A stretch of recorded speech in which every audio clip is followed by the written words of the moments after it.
You could have told us if we needed a 3-wood. I would have suggested a 5-iron given this shot. You know? Now arriving on the 13th tee. By the way, I like the Callaway hat. Yeah, you like this? You got to give me one of those Callaway hats after you get me taken care of. I'll get you. I'll take total care Eamon's of you. Corner. We'll talk about that, I guess. Right. In the next couple of days. Yes. We start getting into some Masters thoughts here. Next week will be Masters Week.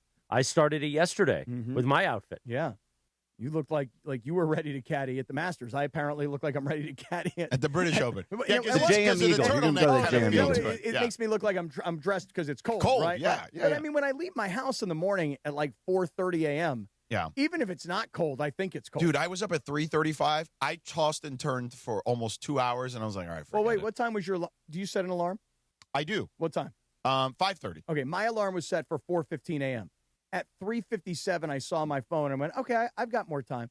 And then at like 4:05, I'm like, what am I doing? Yeah. I'm like, 10 minutes. That's not enough. Right. But my thing was 2 hours. Yeah. I got plenty of time. And I just tossed and turned and I was just like, all right, forget it. I'm just going to get it. I decided to leave because I'm like, you know what? These 10 minutes could be critical, as Chris and I learned about 2 weeks ago. Yeah. But I also had to stop for gas again this morning. Oh. Which meant that I first had to go to the bank. We go. Yeah. I had to get a loan. Okay, I had to get a loan from the bank. Yeah. Well, nowadays you can do it online. Yes, the loans. and I was a lot able to easier. right, Yeah. and I was able to thankfully utilize the loan from the bank Yeah. to put half a tank of gas in my car. It's kind of crazy. Do you know that? No joke. Like the gas station Everything by my I've house. seen is over $6. Oh, right. So gas station by my house. I'm not joking. 30 days ago. Yeah. End of February. It was like $4. $4.05, and I was thinking to myself, wow, gas is kind of cheap. Yeah. Like $4.05 is cheap. Yeah. The rest of the country is offended by that. Yeah. But $4.05 in Southern California is like, wow, gas is kind of cheap. Now it's like $6.30. $6.05. Oh, okay. $2. Yeah. Oh, $6.05. That's actually not that bad. Yeah. Compared to some of the prices in LA. $6.35 yesterday. Yeah. God, think about that. $6.05. Oh, that's cheap.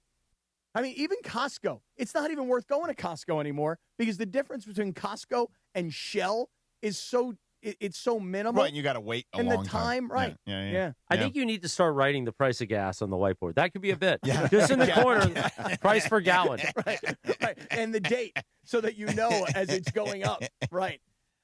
Man. You know, what are you going to do? You don't have a Connect that has like an oil well that they could just deliver you some oil? Okay, you want to know something? It's funny you say that. Jesus. Okay, Oh, my God. No way. You do not. Of course he does. So wait, He's got a gas guy? You got to understand, a lot of the VC money in this country comes from oil and energy, and Cappy knows a lot of VC guys. Okay. He's got like a Nike plug. He's got a gas plug.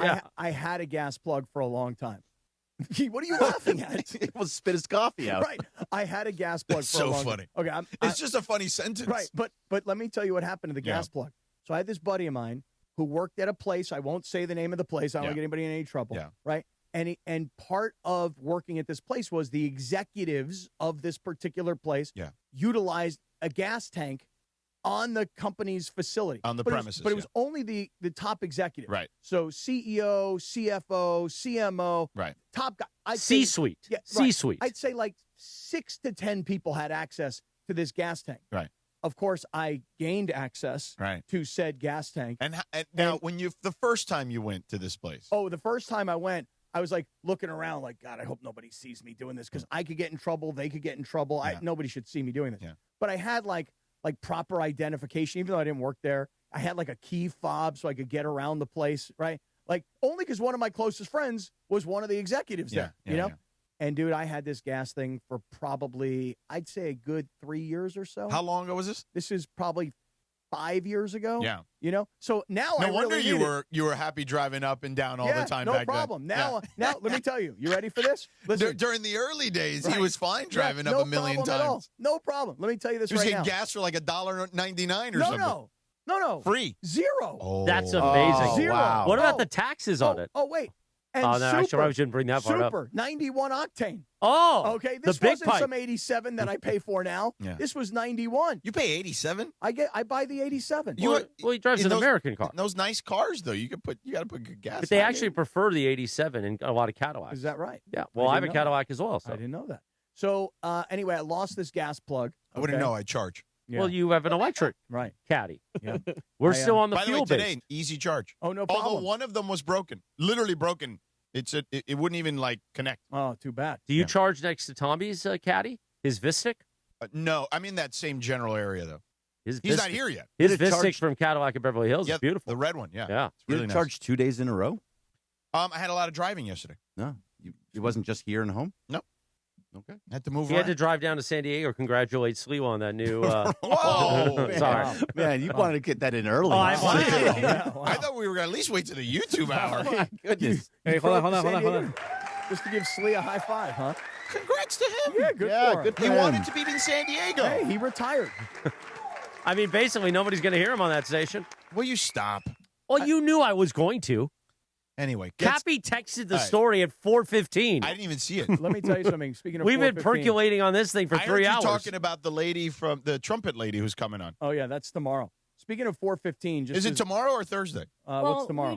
We needed to figure that out if we're going to do it Well, 'cause you tomorrow. got Windy Windy's going to Wednesday. be Oh, here. right. Yeah, Cappy, didn't you? Lindsay said, let's discuss when you Yeah, get in. Did yeah. you not discuss? No, well, we didn't discuss. I No. texted, and then she told No. me don't text and drive. Right. And then Lindsay was coming in and she was going over the sound, the McVeigh sound, which we'll get to, and Les Need with Kay Adams. And then, she was telling us about how she's terrified of the Charlotte Hornets. Right, Yeah. that's true. I am worried about playing them. You're fine. They're hot. It doesn't matter. Hot team. You know what they say? It's not always the best teams. It's the hot teams. They're not. that what they say? They're not going to be a team to worry about in the postseason. They're not the Indiana Pacers of last year? Their Indiana Pacers had at least been in the playoffs before that. Like the Charlotte Hornets have not. What a story. That'd be a good Radio Rinaldi for you, Cap, especially since you're part owner. That's right. Well, you are part owner. Yeah. Hey, by the way, I received a text this morning at 4:16 a.m. Yeah. My first text this morning from one of our listeners at 4:16 a.m. Now, Dude, what's wrong with too you? Far. Is that Mike B? No, this was not Mike B. So credit Another to Mike listener? B. How many people have your phone? Everybody has my phone number. Everybody. 4:16 a.m. God, you're This guy so weird. and he's giving me these great teases too, like the kinds of teases. Wait, he's giving you like content? no, not for our show. This is where you're getting your content. No, Not that kind of tease. It's the kind of tease George, like now we know. it's the kind of tease like you got to call me. You got to hear about this. I've got one for you. I got to tell you about Did this. you call him on the drive up? No, so then he called me. On the drive up? No, he called me. You ready for this? What? At 4:18 a.m. No, come on, bro. I swear to God. 4:18 a.m. I need a restraining order. Okay, 4:18 a.m. He calls me, and I don't answer the call. And he's like, "Hey, man, I know you're probably driving right now, but call me when you can." And I'm like, and then it 1, 2, 3, 4, 5, 6, 7, 8, 9, 10, 11, 12 texts, and I'm like, "Bro, I can't talk to you right now. I'm sorry. It's just too early. I'm in my own zone. I just can't deal with you right now." You listen to SportsCenter all night? I mean, dude, Or 12 no, it's actually on No, Sports. he listens to CNBC. That's true. CNBC. Looking for a new gas plug. You know what I mean? I'm trying to think. Yeah. 4:24 a.m. was the last text. Yeah. Well, Yeah. listen. Mm. I don't even know what to say to you. Yeah, I at don't this either. point. I mean, Yeah. come on, guys. But Really, what was it? 4:18 You never a.m.? found out, right? I don't know, and I don't care. Really, that was the other part of it is I didn't want to say to the guy, "Hey, listen, I love you, pal." Now he's listening and he But knows. I don't care. Whatever it is that you want to tell me at 4:16 a.m., I don't care. I mean, there's boundaries. There are no boundaries. Well, clearly. that's your fault. Yeah, clearly there are no boundaries. Your fault. You're an idiot. Seriously. I mean, jeez. I mean, the whole notion of anybody can have my phone number came from, like sometimes you'd ask somebody for their phone number, like, because you want to bring them on the show. And they're like, you know what, man, talk to my PR guy, And I'm like, I don't want to talk to your PR guy. I'm talking to you one-on-one. Let's just text each other. So I have this policy. I'll give anybody my phone number because I will never answer anybody's call. It doesn't matter. So you can text me all day long. But then I thought, well, this is no problem. People can text and I just won't respond. But the boom, boom, boom of text at 4:16 in the morning has me rethinking this entire situation. That's amazing. Are you going to have to change your phone number? I mean, God, you're an idiot. what the hell did I do? Yeah, God, you're a dope. That's Yeah. all I can say. I know. It's 15 minutes through the show. You know what you could have done in those 15 minutes? I know what I need to do. Well, you could have Ask Cappy texted for his Cappy. number. Yeah. Yeah. Right. Text me. Or go get that lube job you need so badly. Go see our friends at Valvoline Instant Oil Change. Home of the 15-minute drive-through oil change. Visit SoCalOilChange.com for a location near you. Now, while you have not set any boundaries, LeBron is breaking boundaries now after that performance yesterday. Well done, He George. looked a little tired, though, at the end. There's no question At about the that. end, How how about about the Bronny, mid- by the way? Yeah. How about the missed dunk that LeBron had early Yeah. in the game? Yeah. And I sent you guys all a text. Very quiet, by the way, last night on our group chat. I was with the kids yesterday. Okay, because when I said Bergie to, and I were with Evan Cohen. oh, okay, that makes sense. Yeah. He Because- missed you. He did? Yeah. He Oh. actually did. He did. He said, "Where's Cappy? I would miss have him." come. I would have come. But anyway, it turns out that LeBron early in the game missed a dunk, a two-handed dunk. Yeah. And I was like, oh man, he's kind of looking a little tired. He I'm did. 41 years old. I don't He is want to 41. but he did have a little He kind of looked 41. a little tired last night. Yeah, of course. Why wouldn't You be think he tired? looked 41? No, he's 27. We got it. No. Berkey got it. predicted he put $10 on the table Yeah, he's 27. last night and said there's no doubt he'll say it. By the way, speaking of betting, 27. I was listening to Mason in Ireland yesterday with Michael and Pepe in there. Yeah, how was that? It was good. I like listening to the Fast Track Your segment. tone intimates that you weren't excited about. I'm not excited about a lot of the Pepe segments. I think Fast Track, anything with I agree with you, anything John. anything that starts with Emily directing traffic is a good thing, I think, No, on that show. you're absolutely right. So I was listening to them, and then Mason somehow got into this conversation that he's like he could be Just for the record now of clarity, you held that up in reference to JT the Brick. I didn't hold up anything. No, because when you held it up timing wise, Yeah. Can we not could be talk problematic. I didn't have anything. I know, but Cappy just did I something. did it to I get it. Bergie. It was private. Nobody saw it. Okay. I understand, but So I was if they did, Speaking of betting, I was listening to Mason in Ireland. Mason somehow got into this conversation that he could be a professional cornhole player. Oh, really? And he said he could come make on. Really? Yeah. Really? Mace is a professional cornholer. He says he could beat anybody playing cornhole. Oh, is that right? And that he would and John asked him, how many out of 10 could you get? And he goes, at least 7 out of 10.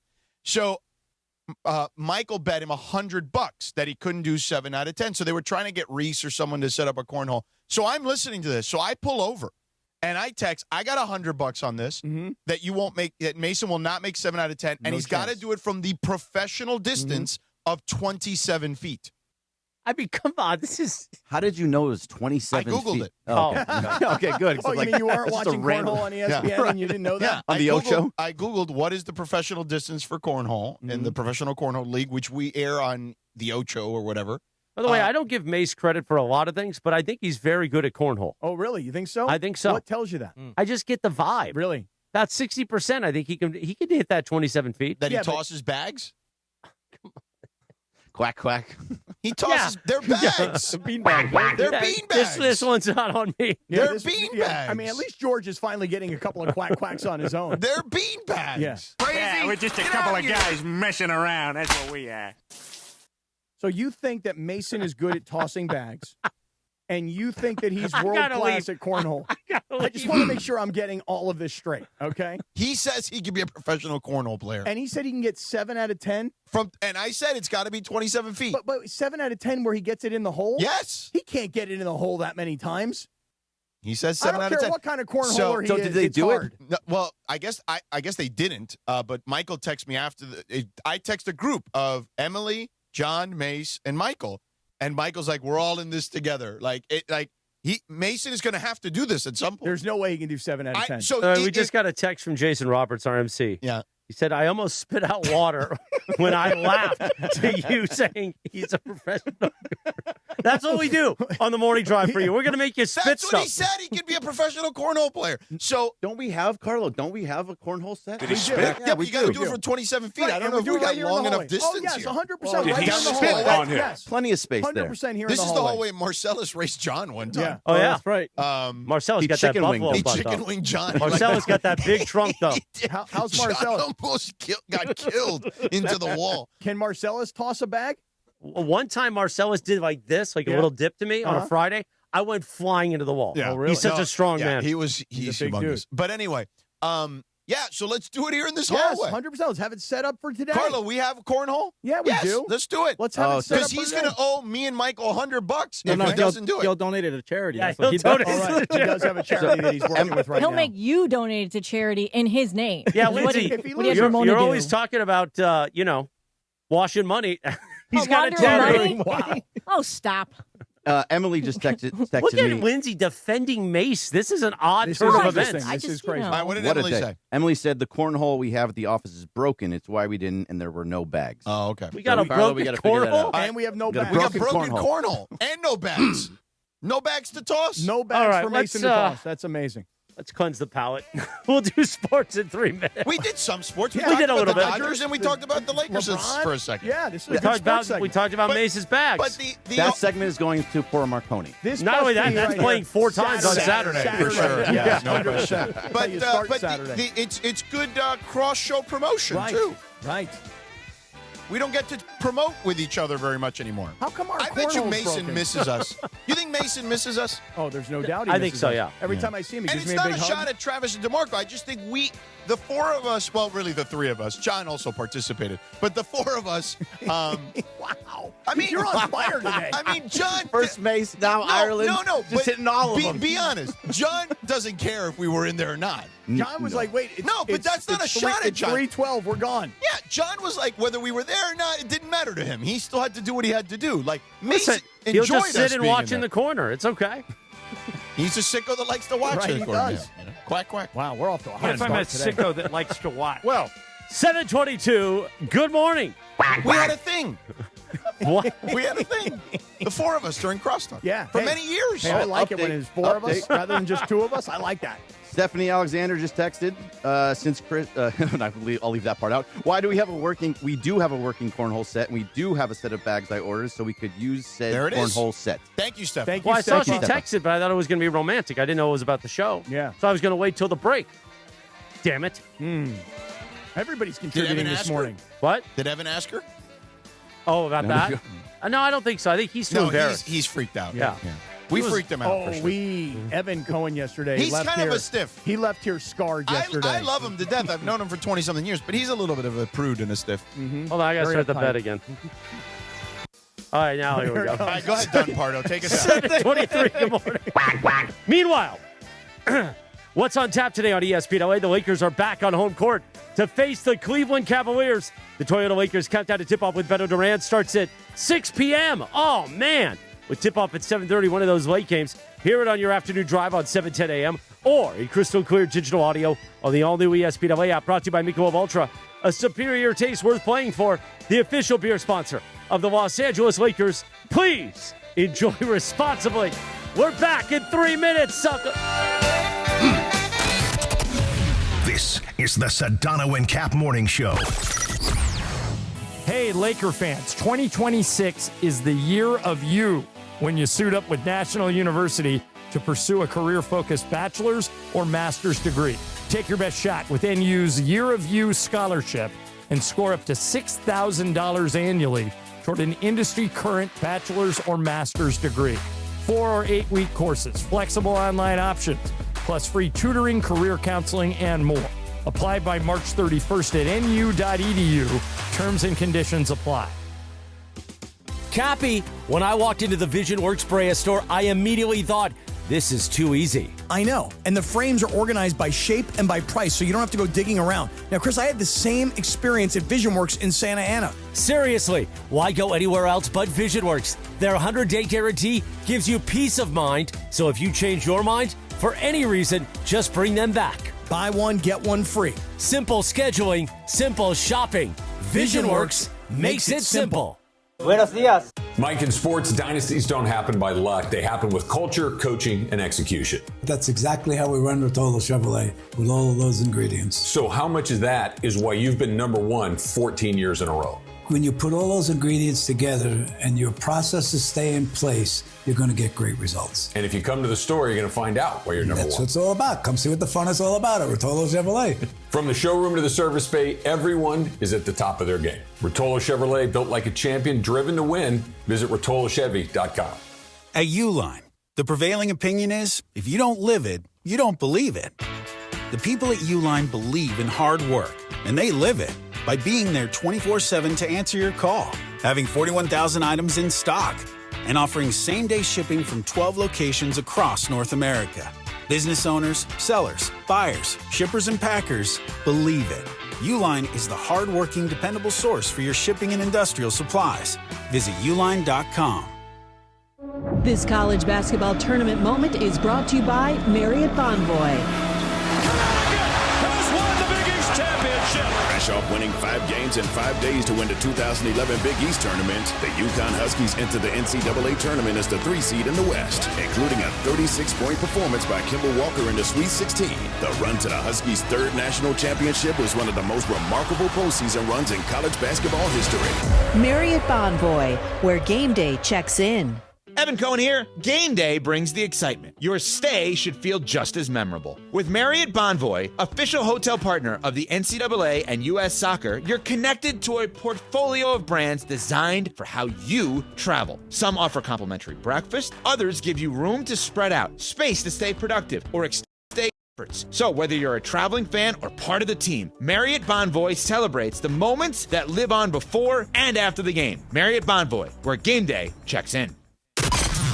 The Sedano and Kap Morning Show is on. So, I don't know, I'm feeling a little weird. George Sedano. Hence why you're a badass. Hence why you're a chingong. Scott Kaplan.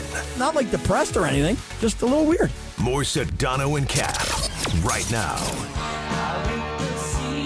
7:27. Good morning. The Sedano and Kap Morning Show on a wide in between Tuesday. Who can do what we just did in the last segment? Presented by Providence.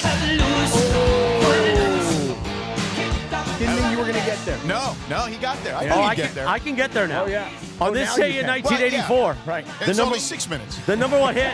60%. Kenny Loggins. Yeah. Footloose. I mean, Kenny Loggins was the soundtrack to like the best movies of the 80s. Well, yeah. I mean, Top Gun. Footloose, for sure. Top Gun. Yeah, And he was an innovator of yacht rock. So he had two eras, the late 70s, early 80s, into the movie soundtrack. That's why he's like a billionaire now. Wait, you said, we said Top Gun. What was the other movie you mentioned? Footloose. And then Caddyshack. Right, Caddyshack. Caddyshack. That's where I was And then going that next. one song that he did. Yeah. Yeah, he's been in a few other movies, too. Yeah. By the way, the texts are blowing up. Like Sedano said. Yeah, tell me. This is why. We always thank our listeners, but you should thank us. That you get the privilege to listen to Broadcast Gold. Marconi Award-winning, Schwann's Loaded, Fun and Frivolity. Schwann's Loaded. Wait till like July when I'm gone a ton and you guys can do the summer of No, Schwanz. we're just going to play that segment over and over. Yeah. The summer of Schwanz. Our Summer of Schwanz. Our digital sales manager, Nick Riley, checked in on the text, said pure gold. I said absolutely right. He said, what do you think about Sliwa at 760 in San Diego? I said, don't worry about it. Hey, listen, man, congrats to Sliwa. Yeah. He wanted to be in San Diego, bro. That's He could have where been he's in from. drive time in Los Angeles. He's from there. He wanted to be there. Leave the kid alone.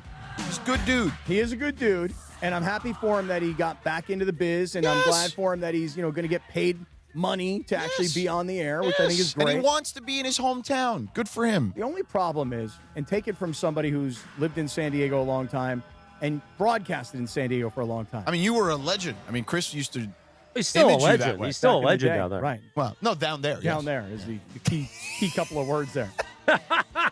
But Where the great ones are, down there. But I will just tell you this, man. Like, you got the Dodgers, the Lakers, the Kings, the Rams. If you want to go into that second team, those guys on the bench, the Clippers, the Chargers, et cetera, right? The Ducks. Even Ducks had a good fight last night against Toronto, which was kind of interesting. Yeah. So my point is that you got a lot to talk about. And you got major stars and championship caliber organizations all over, littered everywhere in L.A.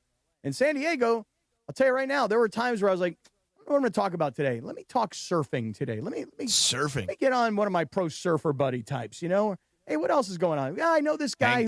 I know this guy. But why is that a San Diego thing? We're doing that so you can get Beach Life tickets in a few weeks. Oh, that is true. That is true. I mean, yeah, it is true. I mean, I should bring on some surfers, shouldn't I? Why not? I should bring on some. Hey, surfers. man, hang 10. Yeah, or whatever you guys say. I'm just saying that there was a lot of free time to kind of go in lots of different directions because there just weren't enough sports. Yeah. But Slee's from San Diego, born and bred Good down for him, there, dude. And he wants to talk Aztecs and Padres. I say good for him. Yeah, I want to talk about the Dodgers again real quick. The Dodgers. The roof scraper. Yeah. So, Greg, they did lose yesterday, which, look, they were going to lose at some point.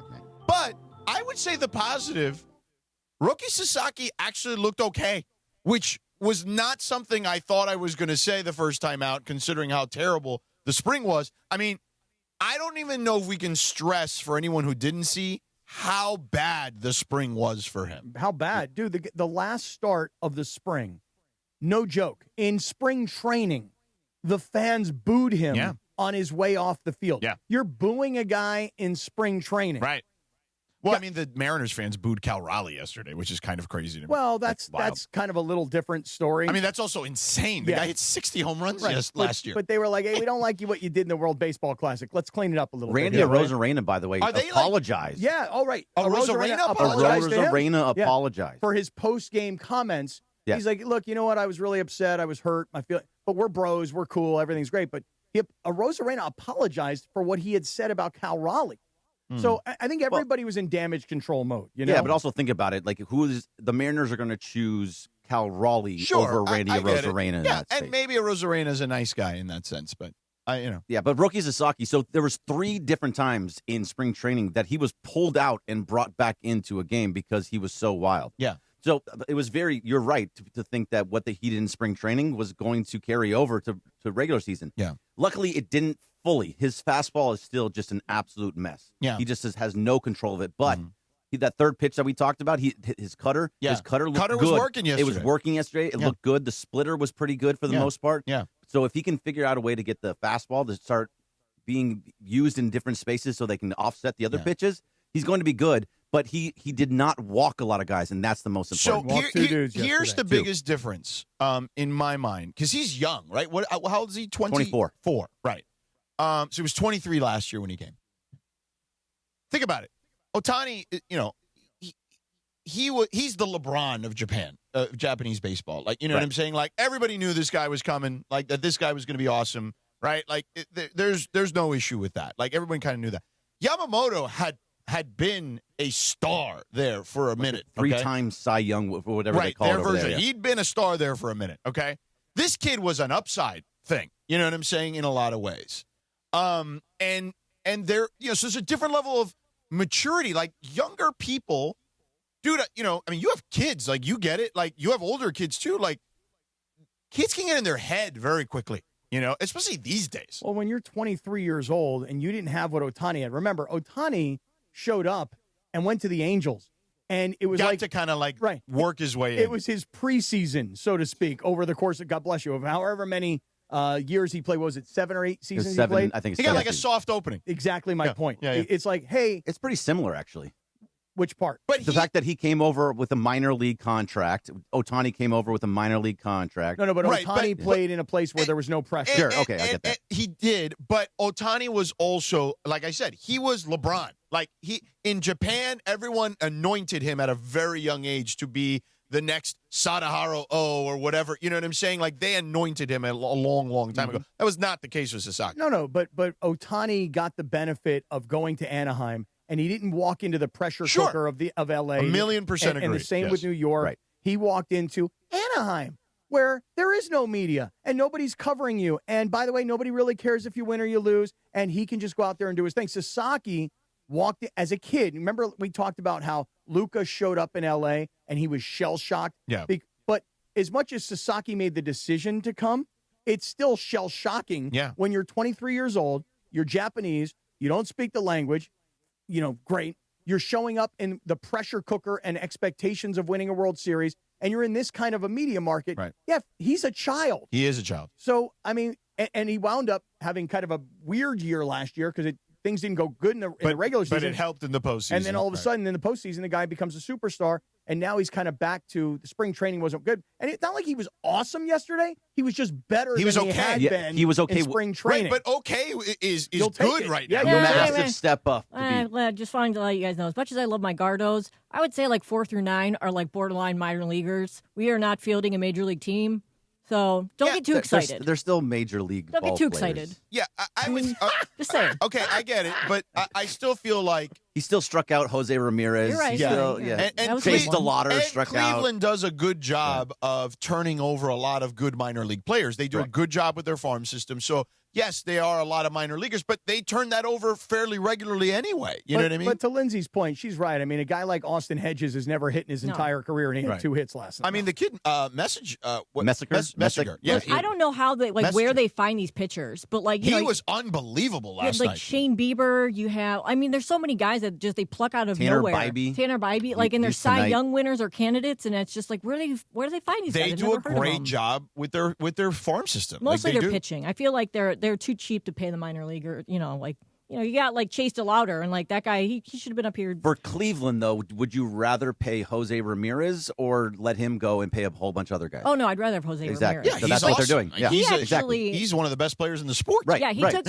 So that's what you're dealing with. He took a discount though. Yeah, but like you still have to. money. But you still have to pay because him he wants to play in Cleveland for some reason. He just, he's like cheese. I just like the fact that you said for some reason. Dude, Manny Ramirez liked playing in Cleveland. Yeah. He just got traded is what happened. And obviously he became a legend in Boston too. But like some guys like it. You know what I mean? Like it's especially in the summertime. It's nice to play in the summertime almost anywhere.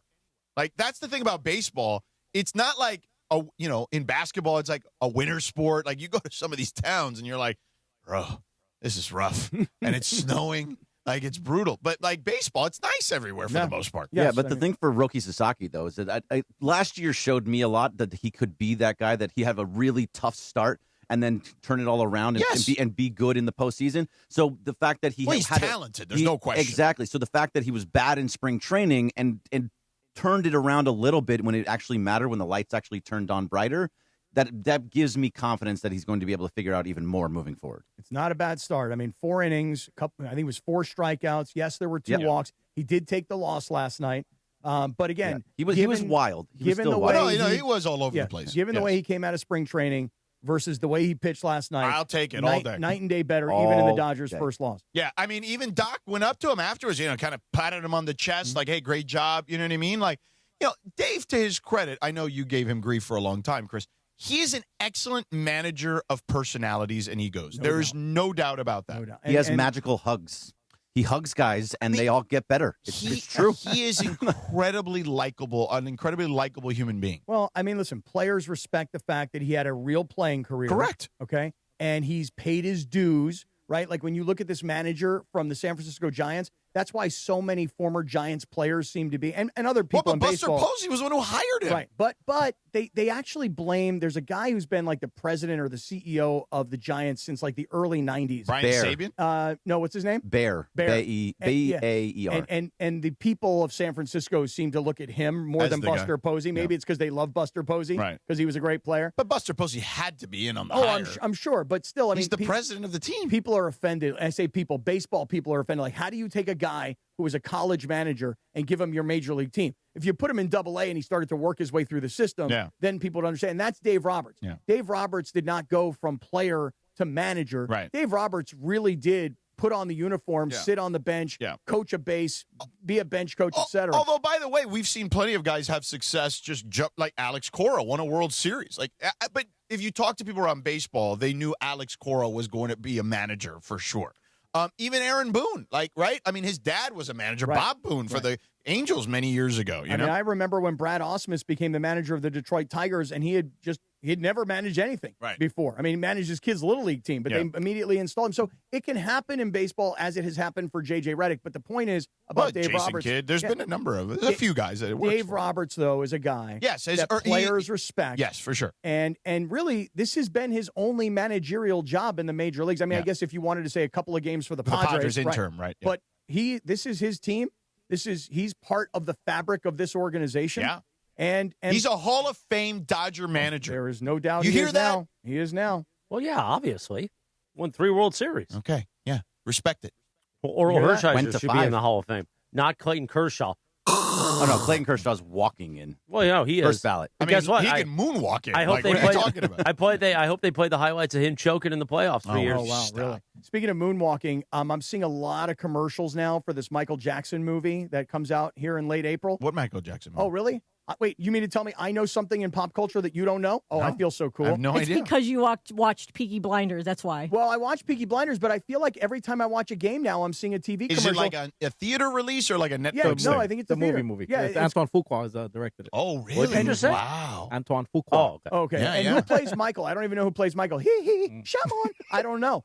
But now I've got to go see this Michael Jackson movie. And listen, I'm the kind of guy that really doesn't go to movie theaters. I may go to the. I would go for that. No, I might go on opening night. Like that's how much I want to see this Michael Jackson movie. His name is Jafar. Yeah, Jafar Jackson. Jafar it's Jackson. Nephew. It's his nephew. Mm-hmm. Oh, Shamon.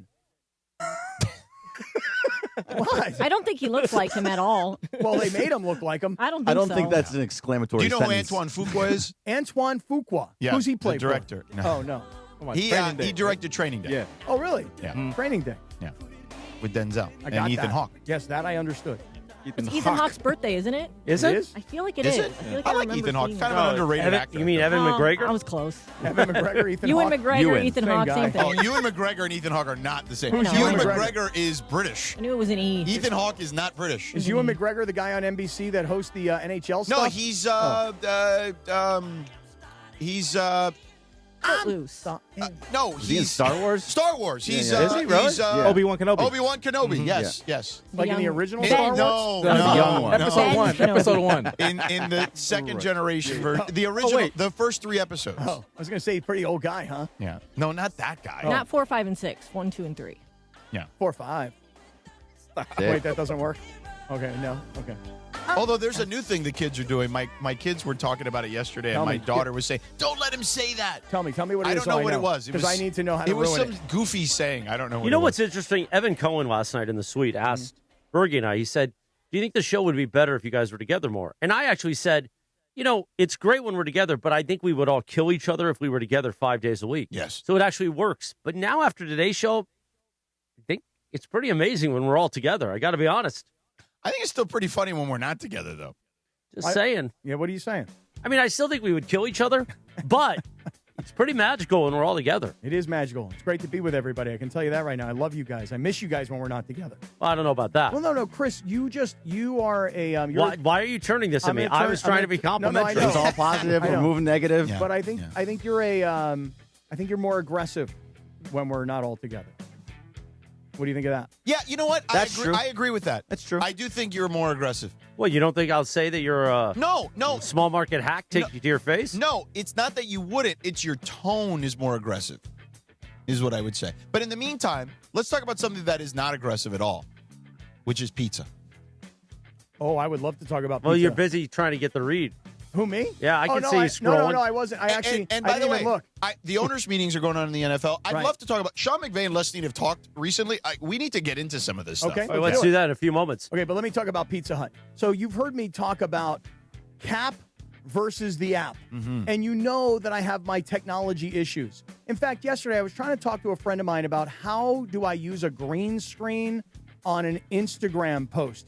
And then how do I incorporate video? And this guy looked at me and he said, bro, listen, I can do this stuff, but you cannot do this stuff. And I said, but what if I practice? What if I try really hard? He goes, there's nothing you can do. You know I've got problems with technology. That's why we've got the app versus Cap, and I am winning over the Pizza Hut app, and here's why. I was able to download the app, I was able to install the app, and I have been able to use the app, and I've been able to order pizza the entire tournament. And if I can do it, you can do it. And right now, you can grab a large pizza from Pizza Hut with any 3 toppings for just $10.99. And that's available for delivery or carryout. Now, most of you guys will probably want delivery, but I'm just telling you, if you got the Pizza Hut app, you'll find the location, and then you're going to say, I'll just go pick it up. Cut down the nets with the $10.99 large 3-topping pizza deal. And the best part, every time you order from Pizza Hut using the app, you earn rewards towards free Pizza Hut. So the more you order, the more free food you're stacking up. And that's a big victory for all of us. So here's my challenge to you guys. If I can do it, you can do it. Download the Pizza Hut app on iOS or Android. Try it yourself. Again, if I can do it, you can do it. And it's all thanks to Pizza Hut. Get that Pizza Hut app today, sucker. Mac Musso in the YouTube chat, our friend says, slap a slice in my mouth, Jack. Oh, wow. I don't know if he meant to you or me. Maybe both of us. Maybe we both slap a slice in his mouth. And, you know, Mac Musso is the kind of guy that likes to eat it from behind. You know what I mean? Where you take because the crust has the cheese in it. You know what I'm saying? Stuffed crust. Right. So that's what Jorge does, right? You eat it from behind, too. He showed me how to eat it from behind the other day. Right. That's what you do. That's what you do. Because of the stuffed crust. Because of the stuffed crust. Right? Oh, we are on one today. Oh, 7:45. Good morning. When we're back in 3 minutes from right now. That's where the crust is, though. And the cheese. Yeah, I know. You just lick it and eat it. We will talk about McVay and Wes, the NFL annual meeting. That's in 3 minutes on LA's only local sports morning show, the Sedano and Kap Morning Show on ESPN LA. The Sedano and Kap Morning Show. We'd like to thank our founding partner, LAX, Los Angeles International Airport, where change is in the air. Learn more at lawa.org/ESPN. This is the Sedano and Kap Morning Show. If relaxation were a job, I'd be Employee of the Month. Now your top reasons to visit Morongo. Eddie Griffin brings a laugh riot of raw, unfiltered hilarity exclusively to Morongo, April 17th. Number 2. Easter brunch at the marketplace. We'll have you hopping back for seconds, thirds, and fourths. And the number 1 reason. Our Thursday poolside tribute band concert series continues. Urban Legend, playing the songs of Keith Urban, April 9th. Morongo, good times. Looking for paint that actually lasts? Vista Paint delivers expert quality, rich color, and pro-trusted durability, backed by over 60 years of experience. From your home to your next big project, we've got you covered. Vista Paint, since 1956. It's baseball. Hey, it's Bethel Duran. Everyone loves the new 2026 Toyota Electric BZ XLE that has a range of over 300 miles. You can drive one away on a 36-month lease with any old free and clear trade down for only $239 a month. That's a $36,000 car that needs no gas. No cash required. Just drive any old car, truck, or van you own outright in the Wonders Toyota or Northridge Toyota and drive out with a $239 lease payment. 2026 Toyota BZ XLE FWD. Offer good on any BZ model in stock with an MSRP under $36,650. Over 10 to choose from. Lease excludes tax, title, license, and dealer fees. John Ireland here. You want a vodka that's championship caliber? Look for Blue Ice Vodka at Ralph's, America's largest potato vodka. Double gold rated, just 64 calories an ounce. Classic, huckleberry, or double espresso. Blue Ice Vodka. Vodka with standards. Bundling your home and auto with Progressive could help you save without sacrificing quality. It's the smart thing to do. And as a hockey fan, you always know the smart thing to do. Shoot the puck! And you let the players know it. Shoot the puck! All game. Shoot it! Come on, shoot! And sometimes even after. Man, rough game, huh? Yeah, they should have shot the puck. So bundle your home and auto with Progressive. It's the smart thing to do. But you already knew that. Get a quote at Progressive.com. Progressive Casualty Insurance Company affiliates and other insurers. Not available in all states or situations. Life is full of choices, some big, some small. And when you choose an H&R Block Tax Pro, you're choosing the largest network of tax expertise to be in your corner. For when your big ambitions need help with the small details. For when your 6 figures come from 6 different places. For when your gaming stream becomes your revenue stream. For when your business's year 1 needs 70 years of tax know-how. At H&R Block, we've seen it all, and we're here to help you make the most out of your money for life outside the box. Get started at hrblock.com. You're hanging out with the Sedano and Kap Morning Show. By the way, speaking of tap it, go tap the like button, you mongrels. Yeah, tap that like button, mongrels. Let's go. More Sedano and Kap right now. Oh, wow. Hey, what's up, Paul? Selena. 7:48, good morning. The Sedano and Kap Morning Show on a live imaging Tuesday, presented by Providence. Do you remember when LZ cried about Selena? Oh, yeah. Well, this is why. Because on this day in 1995, the great singer Selena was murdered, and the live coverage of the crime drew in over 3.2 million viewers on CBS. Dude, it was insane. I'll never forget. I remember, like, that's one of those moments where you just remember where you were kind of thing. But we did make fun of LZ for many years. He did cry, about crying about. Speaking of Selena, on the air. But what year did he cry? No, this was years later. 2017. Yeah. I mean, he died. So she died in 95. Yeah. So 20 plus years later, he was still crying about it. He's like, oh man, it's so sad. There's an exhibit of Selena here in the Grammy Museum. Yeah, right. Yeah. Oh, is it really? Yeah. Cool. Yeah. I mean, she was amazing. It was like her assistant, right? Yolanda. Yolanda Saldivar. Yeah. I will say this: Jennifer Lopez did a great job in that movie. She really looked like Selena at one point, the way they made her up. Did you watch that Selena show? There was a show on, was it Netflix? No, I didn't see that. A couple of seasons of it. It was pretty good. Well, I don't know who the guy is. You said that's the nephew of Michael Jackson, but that guy's going to crush it. This Michael Jackson movie, Emily just texted me. She's like, it's going to be huge. Yeah, it is going to be huge. Shamon is right. Yes. Meanwhile, before we get into Rams, let me tell you this for 20 seconds. The Kings are making their playoff push. Sure they are. And you can be there. Listen to all. What was that? Oh, come on. I mean, be positive. It's a push. Listen to All Show for your chance to win. What's All Show, Greg? Listen to All Show today. Oh, it says listen to All Show. Oh, I messed up that one. I guess that means listen to all the shows today. No. Listen, all show, this show. Oh. So the word "to" should not have been there. Yeah. Terrible writing. Who wrote this? Me. Oh, sorry. Great writing, Greg. Listen, I got to read it. No, you did. We have to. I got to read it. Hold on. The Kings are making their playoff push.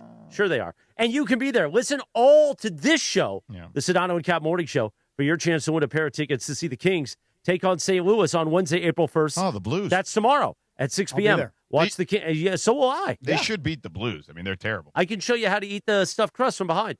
Yellow. Watch the Kings live as every game matters down the stretch only with ESPN LA, home of the Kings. They're only a point out of the last spot. I know. I was doing it to jazz it up. I thought, it wasn't written like that? Like, No. sure they are? No? The Kings are making a push to the playoffs. Sure they are. Greg, you wrote sure they are? No, he didn't write that. Okay. He only wrote 2. He didn't write the 2 either. Oh, he didn't? Oh, so you misread it? No.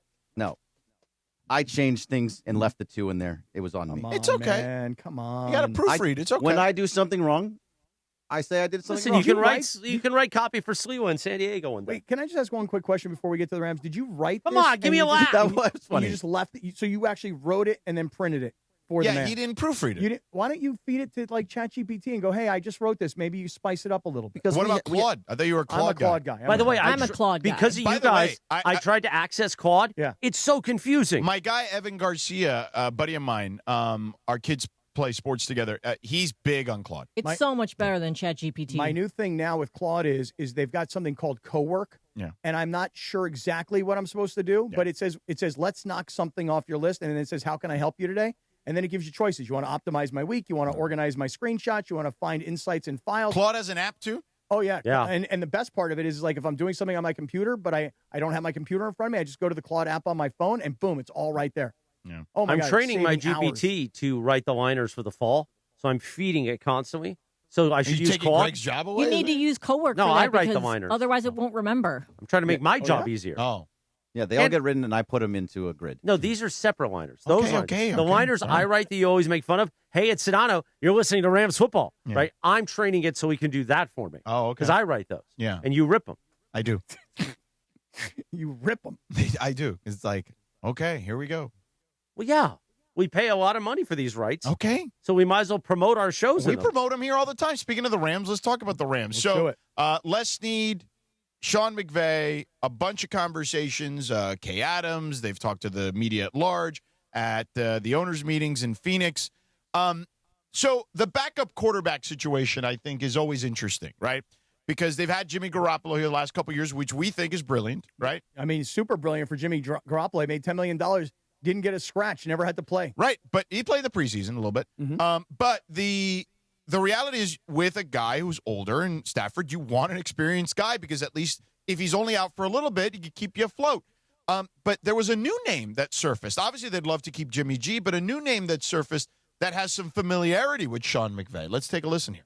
You got Matthew Stafford, you got Stetson Bennett. Is Jimmy G possibly I coming would back? love it. You know, I think Jimmy's working through his process right now. We would love to be able to have him. There's some other guys that are out there, but we do need to be able to add another guy into that room. And that's something that we're looking at. And, you know, obviously people make some of the connections with Kirk. And if it doesn't work out with Jimmy, you know, that's definitely something that, you know, I have tremendous respect. Kirk is as influential as anybody in helping me get to L.A. in the first place. And so, you know, I know he's got some other options and some other suitors, but Jimmy and Kirk are guys that I would love to be able to have back with us. Yeah, Kirk Cousins and him go back to the Washington days together. You know what I'm saying? So, you know, they're very close. It would make a ton. It's why, honestly, Raheem wanted Kirk Cousins when he took the job in Atlanta because of that level of familiarity with everyone. If Kirk Cousins is your backup to Matthew Stafford, I feel pretty good about that. Kirk Cousins, let me tell you something. Again, I know You like that? Well, I do like that. Oh, I do very much. Yeah. You know, I watched that show Quarterbacks a couple of years ago on Netflix. I know. And I grew to love Kirk Cousins. Yeah. He's like an Old Navy kind of shopping kind of No, guy. Kohl's. He's the Kohl's spokesmodel. And isn't he also like, there's a haircut place like Sports Clip? Supercut. No, not Supercut. Sports Clip? Not Sports Clip? Not Supercut. Fantastic not Sam's? It's like, okay, not love Fantastic Sam's. Fantastic We just talked about three of them. No, but there's a fourth. There's No, a I don't think fourth. there is. No, there, Well, he's like- obviously like- not doing a very good job at promoting it. Well, I anyway, can't remember. go ahead. I can't remember what it's called. Yeah. My point is Kirk Cousins is a sweetheart of a guy. Regular Great dude. clips? Is it Great Clips? That sounds RCs. about right. RCs? No, it's not RCs, but he should go to RCs. He should go to. But I If he think comes you're to right. LA, we're taking him to Yeah, RCs. I think it might be Great Clips. It is great clips. Like I said. Listen, he's a great, which is why he should work for Great Clips. He's a great dude. Yeah. Kirk Cousins is a great guy. And let me tell you something right now. Most people listening are like, I don't care if he's a great guy. Is he a good quarterback? And he's a good backup quarterback at this stage. His career speaks for itself. Yeah. He is not going to the Hall of Fame. He has never sniffed a Super Bowl. He hasn't won playoff games, and he always had this reputation for being a guy that couldn't win on the big stage, Monday Night Football, Sunday Night Football, primetime games. He won in life. He made a lot of money. He has made a fortune. He's got a great family. He's as grounded of a guy as you could have. And you talk about a guy who could be a leader in your locker room, even as a backup quarterback. Backup quarterback can help the starting quarterback in so many ways. And to have Kirk Cousins is 10 times the quarterback that Jimmy Garoppolo is. Okay? You can go do all the research you want. You'll see that the stats say that Kirk Cousins is a great quarterback. Just hasn't won. And I think Kirk Cousins, I always tell you, George, I have a philosophy. Tu no te gusta mi filosofía. Pero I will just tell you that he's a similar style quarterback of Matthew Stafford. He's a tall white guy who's not overly mobile, who is a traditional pocket passer. But the thing about Kirk Cousins is nobody puts in more time studying the game, studying film, knowing the opponent, etc. And, of course, I know all of this because I watched Quarterback, which was a show that you refused to watch. That all said, I did try to watch it. I'm just telling you right now, Kirk Cousins would be a massive, massive upgrade at backup quarterback. The question is this. They were paying Jimmy Garoppolo last year $10 million. If that $10 million offer was there, or 10 or 12 or whatever it is, you would think Jimmy Garoppolo would sign in a heartbeat. I don't think that the Rams are exactly offering something to Jimmy Garoppolo yet. I think they're waiting to find out what's going to happen. And if you're Jimmy Garoppolo, it's not like you're looking around for a starting job, right? Neither is Kirk Cousins at this point. These guys are looking for the best backup job they can get and probably looking at where can I make the most money, who's got the best chance to win a Super Bowl, and where might I play? And if I were Kirk Cousins, I'd be looking at Matthew Stafford going, he's 38 years old. There's a real chance I might play. By the way, how old is Kirk Cousins? Do we know? He's got to be also near 40. Yeah, he's got to be in the same age range as Matthew Stafford, I would guess. Yes. 37. He's made $322 million over his career. Amazing. He's about to make more. Yeah, amazing. It's amazing. But what a career he's had, because you see, the thing is that if you're a first-round draft choice like Matthew Stafford was, or a number one overall pick, and you said that you made $322 million, you'd be like, well, that seems to be reasonable. I mean, he's been a starter in the league for a long time. Remember, Kirk Cousins was like a fourth-round draft choice, right? He was not the first-round pick. Nobody thought he was ever going to be playing, really, in Washington, because that year they drafted RG3. Remember that draft? They drafted the same two guys in the same draft, and one guy was a first-round pick, one guy was a fourth-round pick. One guy became a star and made over $300 million, and one guy is going to play for the U.S. in the flag football team to try and make it to the Olympics. That's RG3, by the way. Yeah, well, I think we got it. Oh, you did? Everybody got that? Yeah. By the way, doesn't Kirk Cousins likes Roy Rogers, right? That was his drink in the bit in quarterback. Really? Yeah, remember? Roy Rogers? He wanted a Roy Rogers, not a Shirley Temple. Perhaps. You think Geeter's a Shirley Temple or Roy Rogers kind of guy? I like a Shirley Temple better. I like an Arnold Palmer. But you're big on Arnold Palmer. That's completely different. So what is a... Shirley Temple is grenadine and 7-Up. Okay, and what's the other one you just mentioned? Roy Rogers? Coca-Cola and grenadine or something like that. Oh, really? I think so. I thought it was just Sprite, grenadine, and the whiskey. Well, no. It's not alcoholic. Well, it's not alcoholic, so. Oh. Is it Floyd's 99? Is that what the one you're thinking of? No, we said Great Clips. Lindsay said it like 4 times. No, but he didn't know. I said Great Clips. Oh, okay, it is Great Clips. I said Great Clips first. Do they have And you Floyd's said no. 99 in Atlanta? I don't know. I thought you said Supercuts first. I did say Supercuts, but Lindsay said Great Clips. Well, Great Clips is right, Lindsay. You win. I know. I know I'm right. 7:59. Good morning. Sedano took off his headset. The Sedano Kap Morning Show at KSPN Los Angeles, a Good Karma Brands radio station. When we return in 3.5 minutes from right now, Chris McGee, Geeter, will join us from Spectrum Sportsnet. Talk Lakers, talk Dodgers, talk some Rams, smack it around on a Tuesday.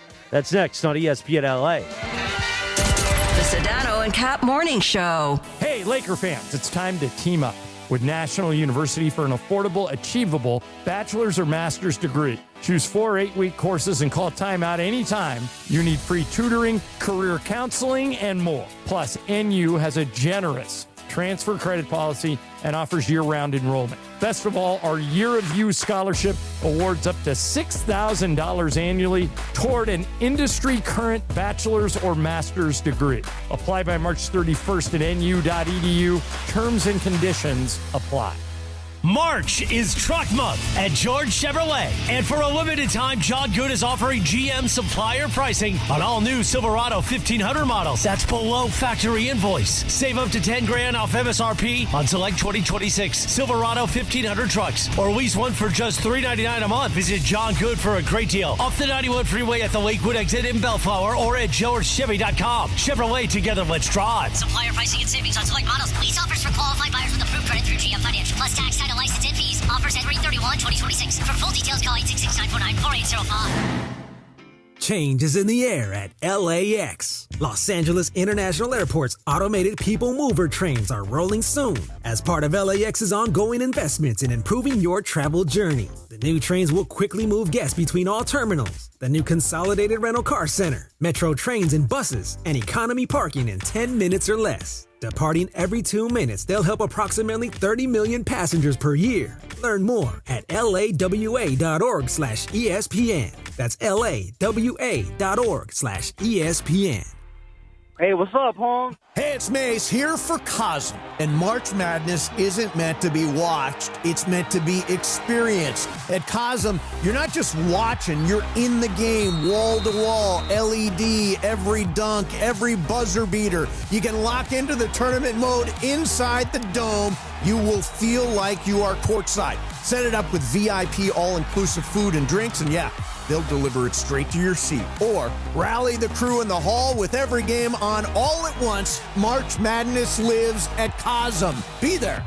Thank you, Mace. 8:02 in the morning. It's game day, which means it's time to go for it. Listen to Mason in Ireland today for your chance to play. When you hear the cue to call, be caller number 7 and guess which team scores the first 3-point basket of the game. Get it right, and you're going to win a $100 BBGO promo code. Plus, you'll be entered for a chance to win a trip to basketball's biggest stage. From our friends at BBGO, bring something different to the table. BB, go for it. Geeter joins us in 90 seconds from right now.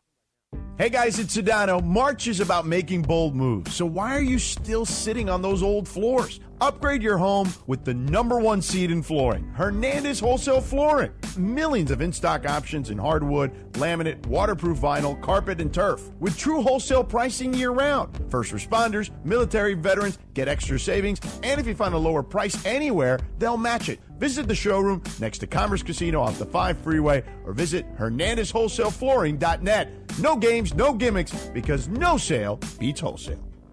Smalls here. Look, I get it. GLP-1 weight loss shots are popular. They're everywhere. But not everyone is thrilled about weekly injections. So what if your GLP-1 was as easy to take as a mint? That's why I want you to know about compounded terzepatide. It's a mint-flavored tablet you simply let dissolve under your tongue. No needles. It's designed to help curb appetite and reduce cravings, even sweets and carbs, which are my personal enemies. And when hunger is under control, it's easier to eat less. Stay away from the junk foods that trip you up and tackle your weight loss goals head on. And this is important. The compounded terzepatide is recommended by the medical board of the wellness companies, the doctors I trust. Look, if you're serious about getting your weight under control and weekly shots aren't your thing, I strongly encourage you to look into terzepatide. Getting started is fast with an easy online physician consultation. Imagine discovering a no-needle option that fits your needs. Go to noneedles.com/smalls. Promo code SMALLS to save $50. That's noneedles.com/smalls. Promo code SMALLS to save $50. Prescription required. Always consult your doctor to determine if this product is right for you.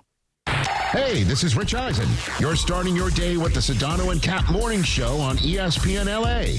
Don't forget my show. The Rich Eisen Show is coming up this morning at 9 on 710 ESPN and the all-new ESPN LA app. Now, back to the Sedano and Kap Morning Show. 8:04, good morning. It's a live imaging Tuesday presented by Providence. Remember, today is the final day of March. Colorectal Cancer Awareness Month. Poop in a box, Cappy, get that hand up the wazoo. On this day in 2000, what? The #1 hit, Destiny's Child. Beyonce up front, say my name. Sucker. Say my name.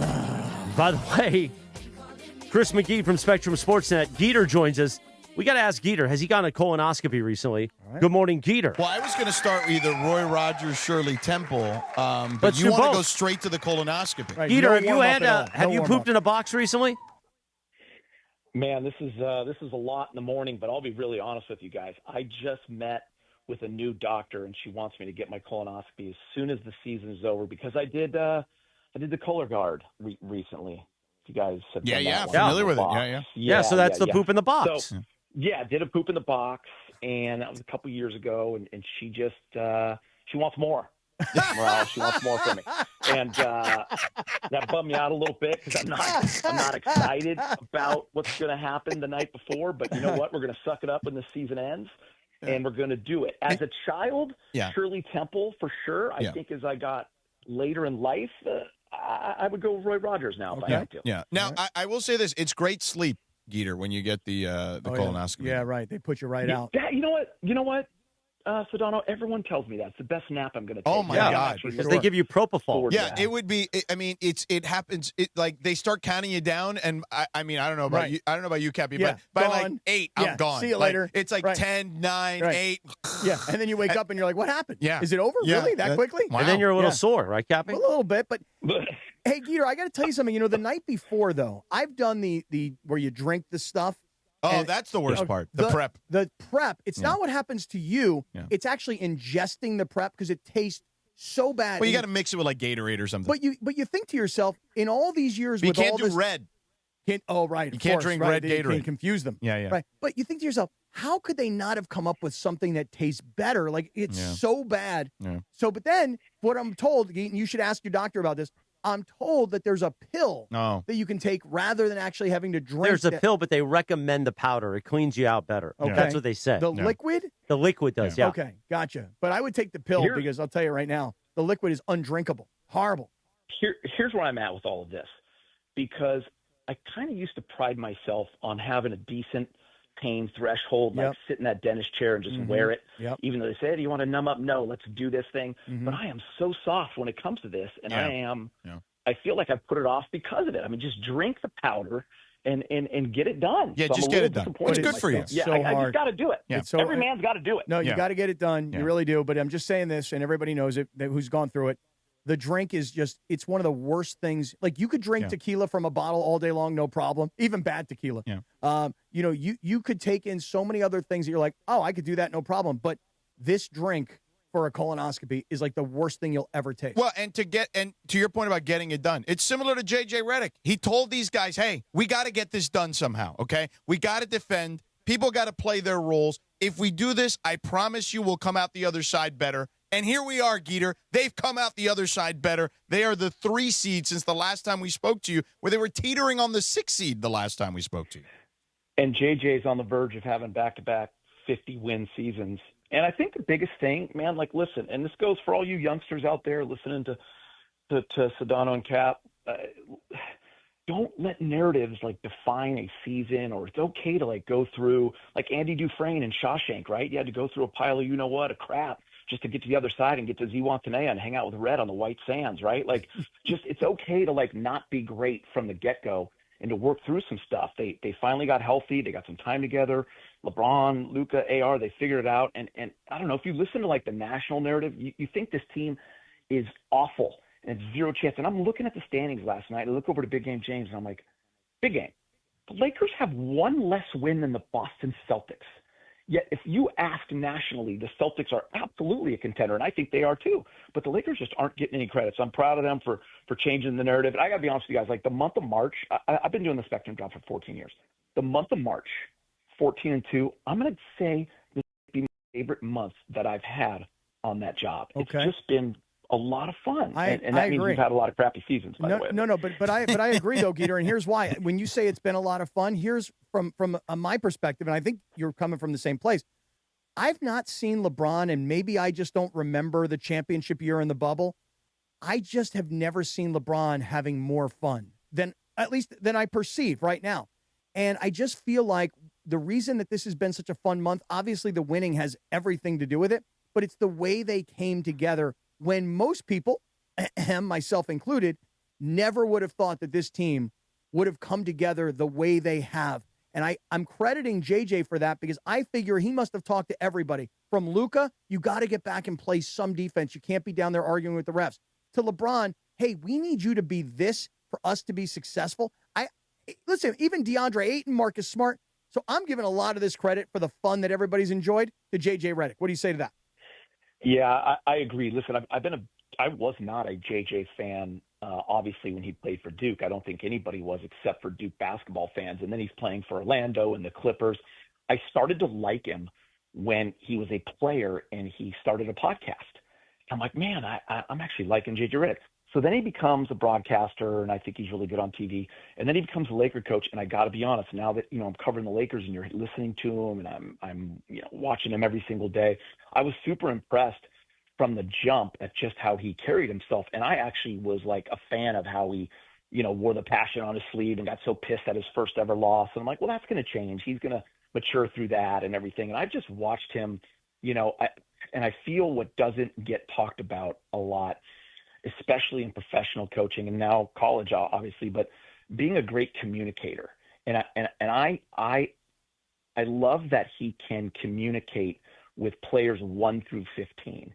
And that's the difference, I think, between great coaches and like maybe superstars that try to go into coaching that never works because they just can't relate to that guy at number 15. They just can't relate to the guy who can't do what they did as a player. JJ was an awesome role player, and he was a superstar in college. So in the NBA, he's a role player. So JJ is one of those guys that had to work for everything he got to last in the league. He had to become a better defender. And JJ can communicate with every guy on that team. And I do believe you. Cappy, you're right. Like, he's had countless talks with LeBron, with AR, with Luka, and he's got that cred with them where he can have those conversations, and he doesn't have to share it with the media. Like, he understands what he can share with the media and what he can't. I think that goes a long way in that locker room, man. For a guy that's been doing this for less than 2 seasons, give him his flowers, for sure. So, look, I've gotten a chance to work with a lot of guys at ESPN over the years. And I'm going to exclude Jeff Van Gundy and Mark Jackson from this conversation because Jeff Van Gundy coached in the finals and Mark Jackson revitalized the Golden State Warriors, okay? But they had different careers. Mark Jackson was one of the greatest point guards in NBA history. Like, he's on the all-time assist list. Right. And so, like, different career than JJ, okay? So I'm going to exclude those 2 guys. But I've worked with a lot of other guys, okay, over the 10 years or so that I've been working on NBA. And you may remember this, Cappy. And Geeter, I said this on the air at the time because I got asked a lot, right, because I'd been around him those 2 years that he was with us. I did not have a better teammate. Let's start with that, okay, in regards to just, like, being great amongst the team, always good in that sense, incredibly prepared. And I observed him in those production meetings we'd have, right? We have these production meetings for people in the audience that don't know. Every game night, when we go into a city, we will meet with each coach for about 15, 20 minutes off camera, just kind of get stuff off the record, stuff on the record, for context, et cetera, blah, blah, blah. And we have these real, generally good conversations with these guys. And I would see how he would interact with the coaches in those settings. And I was like, oh, he's going to coach, like, at a very early stage. So I am not surprised at all. Of all the guys I've worked with, again, excluding those 2 guys, because, again, those guys had a different path, right? I knew that he would be successful at this because he's a maniac. And I mean that in the nicest way possible, that there is nothing he's going to try to do that he's not going to be great at, whether that was being a media member, a podcaster, or an analyst during games. He was going to put 100% effort at it every single time, no matter what it is that he did, even coaching his kids' teams, for God's sake, okay? So, like, I am zero surprised that he's having this level of success because I just know the person. Yeah. And sometimes what happens is when you know the person, you get accused of a bias. Yeah. And look, I come to it saying, yes, I want him to succeed because I'm friends with the guy. But I wouldn't sell the guy so hard if I didn't believe in the guy, because I'm not going to put my own reputation at stake that way. But I will just tell you guys both that I was the opposite of both of you guys. I mean, Geeter, you documented why you liked JJ early on, why you didn't maybe like him at some point, and why you grew to like him later. I really, last year, I was jaded by he only got hired because he was LeBron's guy on the podcast, and everybody saw it coming from a mile away. And I was very skeptical. And I also thought that he was so emotional after losses that he's going to blow up, like his heart's going to jump out of his chest one day. What I'm loving about J.J. Redick right now is I love to watch great coaching, and you can see how this team has changed when most of us, again, I put myself in this group, did not think this team had what it was going to take. And all of a sudden now, here we are, we're down to the last 7 or 8 games, and we're talking about maybe making a serious run into the playoffs. So I've now become Team J.J. Redick. And you know what else in this business, I think, goes a long way. And I don't think it's as easy as it used to be, obviously, when we were growing up. And I noticed this from the jump, and I think people appreciate it around him. Obviously, work ethic matters. And guys behind the scenes, players, staff, they see that. Also, accountability. What I noticed from the jump with JJ, I think I was so impressed. It was really the first couple of weeks I was ever around him. I'm like, man, this dude has every minute down. Like, if I'm going to meet you, the media, at 11:32, then we're meeting at 11:32 and I'm off at 11:36, and then we're moving on and I'm going to do this and that. And he held the players accountable too. And it takes a while for that accountability to seep through and to really, like, the word culture in sports, like I see it with my own kids, like we throw it around a lot, and it is real, but it takes time. Culture just isn't built, one day. It does. It's cliche, but it does take a while for people to get on the same page and for things to really, matter and connect. And he is about connections. And I'm a huge fan, you guys, and the fact that they have had this turnaround and they are the 5th best record in the NBA and 1 game away from 4th. He deserves some credit, and so does his team, including LeBron and all these guys. Yeah. And you mentioned LeBron, guys, and in the bubble for sure. The year of the bubble was maybe that team was just so good from the jump that it was so much fun. But it gets tainted in a way nationally because it went to the bubble and all that stuff. I always give the NBA credit for pulling off the bubble, and I see that title is something that I'll cherish forever because it was different. But like, this LeBron, you're right. This is the happiest I've seen him. He's just enjoying it. I think having him son with him means a lot to him. I think just the way the guys bonded and connected. Wait a second. We got a phone connection going on here, and we got to get Geeter a better phone. But we can let it go. No, I think it's probably our phone. Oh well, you think so? Yeah. I always guess it's our phone. Yeah, we're gonna. I would always lean to our thing. So now it's fine. Did the Russians get it? Yeah, maybe the Russians did get it. Geet, are you back? So, yeah. Yeah, unfortunately, the best thing I said was cut off, so let's just forget it and move on. Yeah. Well, the thing about JJ that look, I'm not surprised him and McVay are friends because they are very similar in a lot of ways. Remember, Sean came here, youngest coach in the history of the sport, right? And came into a situation that was a disaster, okay?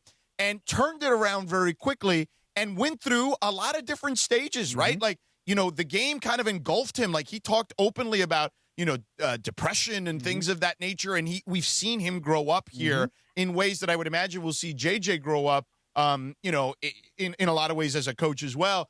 Geet, when you look at the Rams and just what they've been able to do in their return to LA, and you grew up here, right? Like, for them to make the impact that they've made in the short amount of time, I mean, it's only been 10 years now.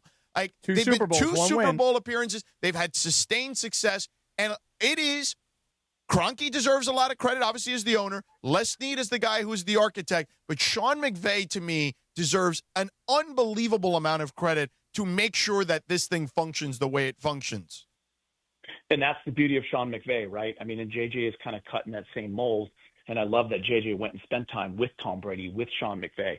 Because what I've loved about McVay from the jump is not only his attention to detail and obviously his play calling and all of that stuff, but his accountability. And when he lost to the Patriots and Belichick, how he owned up to that, how he wanted to get better, how he's been able to change, how he's been able to communicate. Like even the Devonte Adams, hey, it's not a rumor, it's real. I had a conversation with him. He's about connections with his players. He's going to outwork you. He's handsome as hell. Like, all that stuff matters. He is a handsome dog. He and JJ have great hair, right? Yeah, very good hair. The Rams Rams have this, if they can get another one here, because I thought they were the best team this year. Yeah. But they almost, I'm not going to say the Dodgers, but they're getting into that.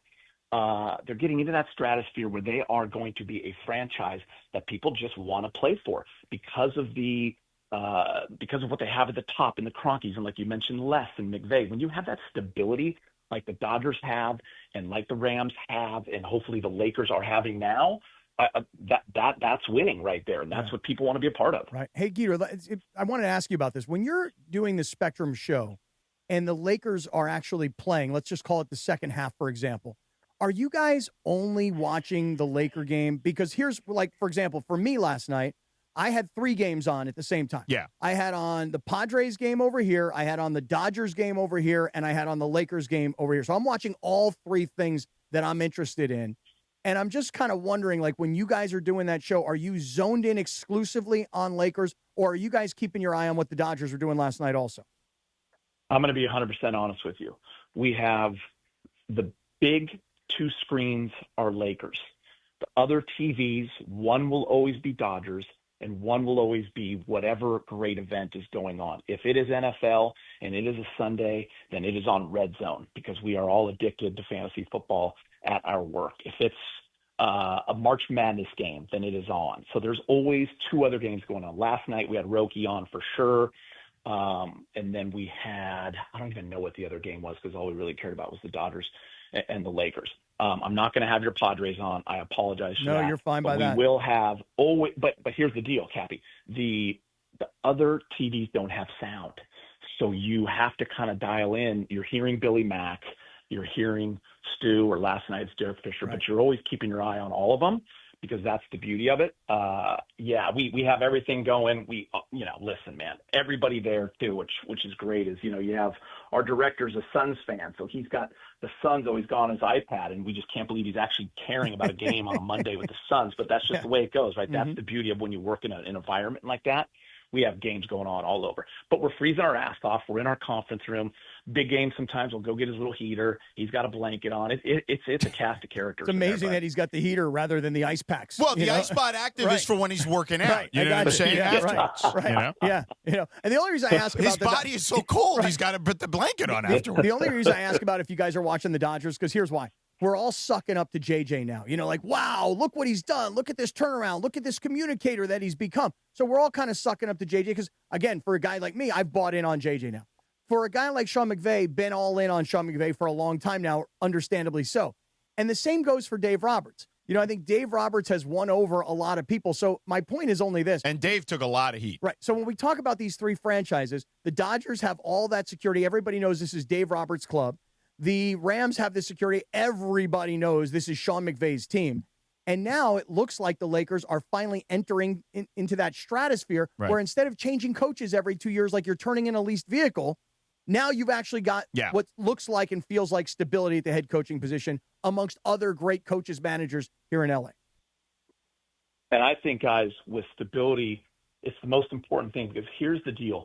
People always talk about, like, OKC and the Spurs and where they're at now, but people don't realize the Spurs, I don't know, Sedano, they didn't make the playoffs for 7 straight years. They have not been in the playoffs since 2017, where they made the Western Conference Finals. This would be the first time since then, yes. Okay, so that's the thing, but they didn't fire Pop. They're not wanting everyone fired every 2 seconds. When Duncan and Ginobili and Parker were a 1 seed in the Western Conference and they lost in the first round, they weren't just jumping ship, and that's the beauty of being in a smaller market. When you're in LA, right, it's a little harder because there's a lot of pressure. The expectations are different. So that's what I love about these teams that we're talking about. You build, you don't panic. You make moves when it's the right move, and you build a winner. And it starts with the infrastructure that the Dodgers have and the Rams and the Lakers now. So the great Geeter, we'll see, boys. But I'm excited where we're at. Yeah, Geeter, I have a question for you. Is it about the colonoscopy again? No. So we love our friends at Pizza Hut. Now, do you like stuffed crust pizza because you can eat it from the back? Yeah. You can eat it from behind, which is nice. Right? That is nice. Right. That's right. That's what you do. So listen, until Pizza Hut came up with this concept of the cheese in the crust, you would always eat the pizza from the tip of the triangle, but now, but now you flippy floppy that thing and you eat it from behind. Yeah, why not do both? Right. Well, exactly. Try it out there. Right. That's what you do on a Friday night. You do both. Usually, absolutely. I mean, you get weird. You get weird and do both. The great Geeter, Chris McGee from Spectrum Sportsnet.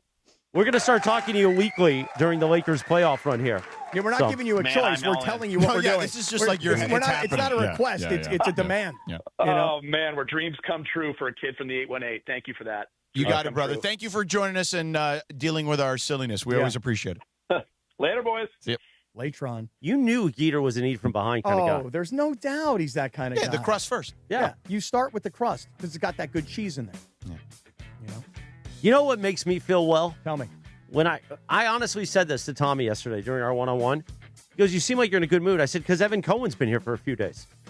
Not all you scumbags around here that I don't like. Right. I said, I got Evan Cohen. Yeah. I love him. Okay, and? But also Geeter makes me feel great, too. Having Geeter on the show, it's almost as much joy as the wellness company brings you, Cap. The wellness company is something that everybody needs to listen up about, okay? This is the medical emergency kit. Mine arrives today. I've been tracking it, okay, because I need it. Everybody needs it. Look, George, you got little kids, right? They go to school. They pick something up. They bring it home. Cold and flu season, according to doctors, like one of the worst we've had in the last 25 years. But here's what I always tell people. Like, look, I got a bunch of buddies that are doctors, right? And if I got sick, I call one of my buddies. I'm going to go, yo, man, I need a Z-Pack. And they can write a prescription and you can go fill it out. But does everybody have access to like a full lineup of doc buddies in their life? So here's what you need to do.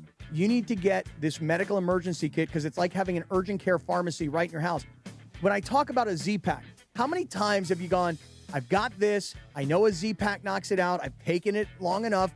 I wish I just had one. Well, now you got to go to the doctor. You got to go to urgent care. You got to stand in line at the pharmacy with other people that are coughing and their noses are running and you're just getting sicker. Listen, the quicker you can get this medication into your body, whether it's pneumonia, strep throat, sinus or ear infections, UTIs, the sooner you can get this medicine into your body, the sooner you can get on your road to recovery. When I told Rachel about this, she was like, that's the most genius thing I've ever heard. And what did she do? She immediately ordered one. Every home needs to have at least one medical emergency kit, and you can order yours online. It'll only take a couple of minutes. They ship it right to your door. Here's what we're going to do for you today. We're going to save you $45. Use our promo code 710, and here's the website, urgentcarekit.com/710. urgentcarekit.com/710. We're saving you $45. Our promo code is 710, and the website is urgentcarekit.com/710. Everybody listening must have one medical emergency kit in their home. Thank you, Cappy. 827 on a live imaging Tuesday presented by Providence. Sedano, where do you want to go next? You want to do little Rams? What do you want to do? What do you want to do? What are we going to do? I mean, did you see the Tiger Woods stuff has come We were out? thinking about doing that in the YouTube, but you want to do that here? I know. It's up to you. Wait, there's a continuation? There's the great, Cap. details. Well, Cap's not prepped for it, so let's do that in the YouTube. I don't want to be prepped. I want natural reaction. Do you want to do that, or do you want to go back to the Rams? I think Rams is a little tasty. Okay, let's do the Rams. We'll do Tiger in the YouTube. We have less Snead sound. Oh, my guy Les, my BFF. And more McVay, too. The whole Devonte Adams situation that Geeter mentioned a moment ago, I think some people may not be familiar with what he was referring to. We'll get to that. Okay. We will do that in 3 minutes and 45 seconds from right now. Sucker. The Sedano and Cap Morning Show. We'd like to thank our founding partner, East Central Hotel, the official downtown home away from home for Cappy and Morales. EastCentralHotel.com. This is the Sedano and Cap Morning Show. So I'm in Mike Capozio's office at Rotolo Chevrolet. Mike, help me with something. Every time I hear an ad, everybody is number one. How is there more than one number one? Number one here, number one there. And fortunately for me, Chevrolet tells us who's number one. So we're talking huge inventory, Chevy cars and trucks, SUVs, everything you could want. That's how you stay number one. And you got to have the inventory to give to the people, but you need the people in the building to take care of the people that are coming into our building. No one does better with a customer than we do. That's how you stay on top for more than a decade. Go online at rotolochevy.com. The LPGA Tour returns to Los Angeles for the JM Eagle LA Championship, presented by Plas Pro, April 16th through the 19th at El Caballero Country Club. Come watch 144 of the world's best female golfers, including LPGA Major Champion Hannah Green and 2025 champion Ingrid Lindblad. First responders, military, and kids under 17 get in free. It's more than just a golf tournament. Get your tickets today at jmeaglelachampionship.com. Hey guys, it's tournament time, and Pizza Hut is bringing the heat with their new hand-tossed crust.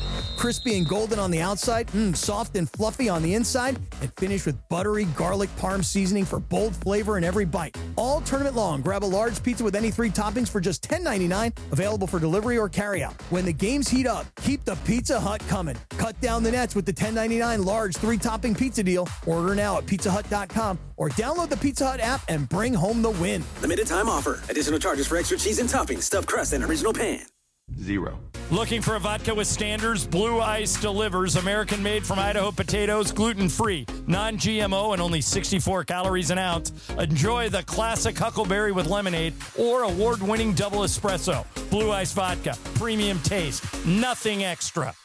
Evan Cohen here. Did you know the average employer sorts through about 250 resumes for one job opening? That's a lot of time reviewing applications. Well, if you're hiring, here's good news. You can now review resumes and applications faster thanks to ZipRecruiter. With ZipRecruiter's new feature, qualified candidates who are very interested in your job show up at the top of your list. No wonder ZipRecruiter is the #1 rated hiring site based on G2. Try it for free at ZipRecruiter.com/sports. That's ZipRecruiter.com/sports.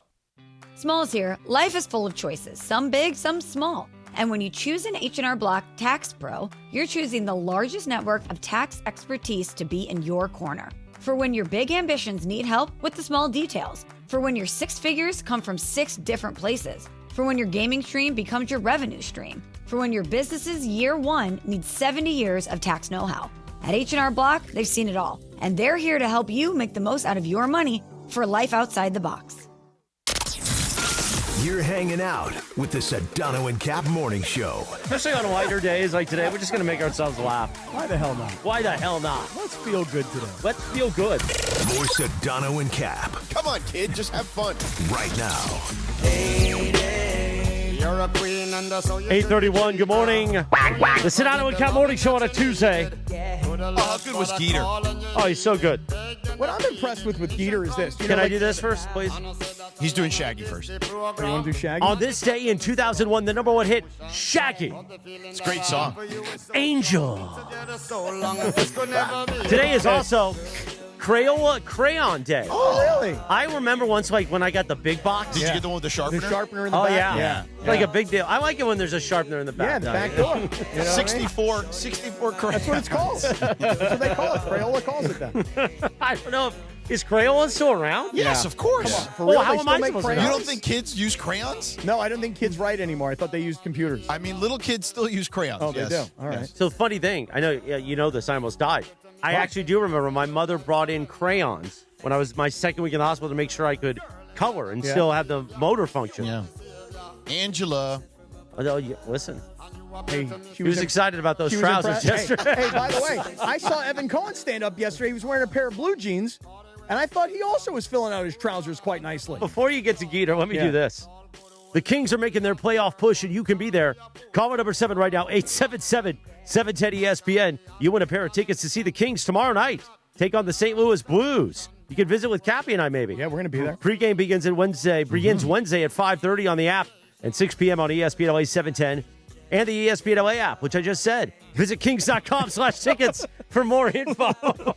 833, caller number 7 right now. All right, yeah, we'll be there tomorrow Is Jordan night. Bennington still the goalkeeper for the Blues? I'm curious. Now, before That's a question for Samboni. we will get to Rams in just a moment. But what did you want to say about Well, I Geeter? just want to say, the thing about Geeter that's impressive to me is, look, here's a guy. He's flipped from colonoscopy into sports talk very Just like that, seamlessly. right? And Yes. and listen, he everybody thinks Lakers, right? He's a Lakers guy, but like his daughter's going to USC to play volleyball. She's like a star. Yeah, so he's like really deeply I involved. mean, he was a good volleyball player, too. Right. Don't get it twisted. You Right, know what but I mean? like just involved in the USC world. And then you're talking to him about McVay and the Rams, and he's obviously ready to go on the Rams. You know, he didn't come on here thinking he was talking about the Rams. Then we throw to him, hey, while you're watching the games, are you watching the Dodgers? Yeah, hell yeah, we're watching everything that's Now, going I on. would imagine James Worthy controls the dials on those TVs. But you think James Worthy is a Dodger fan? Like he's like hardcore into it because Magic's his guy? Yeah, he's like, of gotta see course. what's going on with Magic's Well, I know he's team? a Rams fan. I've seen him at a couple Rams games. I mean, I'm sure Geet is in on anything. I feel like I remember when we went to Island Boys. Yeah. Island Boys. I mean, we were there during the NCAA tournament. We were talking about the NCAA tournament that day. He also put on the Island Boys wig. He which did was that. very, very that cool. Was. Well, that's of why we Jeter. really started to love him. Yes, right. I mean, we always liked him, But then we loved him. when he that became day. an Island Boy. That was it. The next thing is tats on his face. You know, what I mean? once we do that, then Next he's- Halloween, the right, three of you. Then he's really in. Yes. Yeah. Are they still around, the Island Boys? I don't know. I don't know what their story I mean, is. it's probably not good. Whatever. If they're What's your still deal, around, huh? What's your deal, Island not good. Boys? Why are people calling? What happened? We just did a contest. Oh. You didn't hear me read the Yeah, solicit? Kings games. Kings tomorrow is night. that? Yeah. Right. Bennington, the goalkeeper. St. Jordan Louis. Bennington. Yeah, right. that's what You you were literally asking. asked. Yeah. Well, you want to take a call? No. Just hit one of them. Just go ahead. Go ahead. Hit anybody. Lindsay's on the phone with one of them. Okay. Hey, you're on the air. Hello. Hello. Hello. Who's What's going this? on? Hello, it's Josh Guerrero. Josh, what's up, bro? Where you Joshy. calling from? I'm calling from Paramount, currently at work. Oh, Paramount. Paramount. RCs. Do you eat at El Peri? Oh no! Oh, dude, you gotta get to it, Petty, bro. You gotta get the sushi there. It's amazing. Now, Josh, unfortunately, we already got caller number 7, so you didn't win the Kings tickets. No, you give him something, though? He won. He's on the air. I mean, Bergie, do we have something to give him? He's a winner. We got something for Josh? Well, you know what? We have to give away another pair of tickets, so let's give it over to Josh! Josh. You win the tickets. Congratulations, Josh. Oh, yeah, you get a pair of tickets as well. All right, Josh from Paramount, we're going to put you on hold, and then go you're going to get your the haircut at RC's just because we hooked you up, okay? Yeah. Oh, beautiful. Look at that. I need to go to Instant RC. gratification. Like when Cappy turns on Netflix and says, hey, Rachel and I want to watch something spicy tonight. How about Bergman snapping his finger? That was a good job by Bergman. Making it happen. Making it happen. I mean, Nice Bergie. job. I mean, you're on top of this thing. That's the what is it? The school. The Greg Bergman School of Content. There you go. You don't know the name of the school? I forgot. What do you mean you forgot? For How a could second. you forget? I mean, you know. He had an appointment yesterday, but he had to go to another thing. Oh, and really? This is another best of segment. Well, I'll tell you right now, I'm working on my PhD from the Bergman School of Content. I got my master's. You did? Yep. Oh, yeah. You did. I graduated with a, magna cum laude, by the way. Yeah. Okay. Then I decided He to was go more for my Sigma master's. cum laude, but we can go on. Sigma? Magna's fine. Sigma? Okay. Magna? What's a magna? I don't know. Do I know? No, that's a Anyway, whatever. Yeah. I'm going for my PhD now, and soon, Good for you. Before you know it, Yeah. you're going to be calling me Dr. Kaplan. All right? So anyway, Les Snead. So again, owners meetings, Rams, a lot of conversations. So there was all this stuff about Devonte Adams, right? Like, were they going to trade him for A.J. Brown? And there was some smoke. Now, the Rams tried to throw people off the scent, right, by posting like Devonte Adams stuff. But apparently this was a real thing. And when we talked about it that day, we said, look, this is a team that's always going to do their due diligence on it. But I love the approach. Treat people like human beings. Treat them like adults, okay? That's how you get guys to understand, hey, it's a business. We looked at it. You know, we're going to be honest with you. Les kind of broke it down for us here. Go ahead. We thought about it, and then we said, you know what? Through the discussions, we thought it was best to stay pat.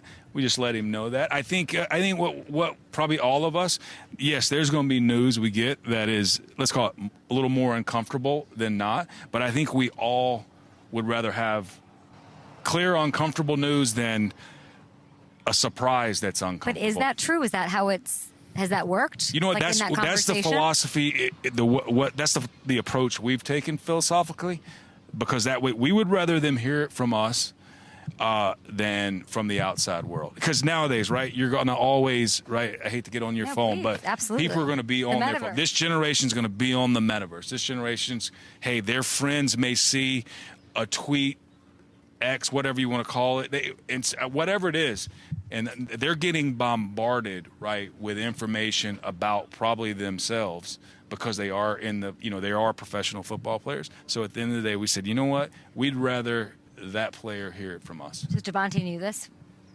Yes, he has. Yes, we have chatted with Devonte, or Sean did, and had a quality conversation. All right.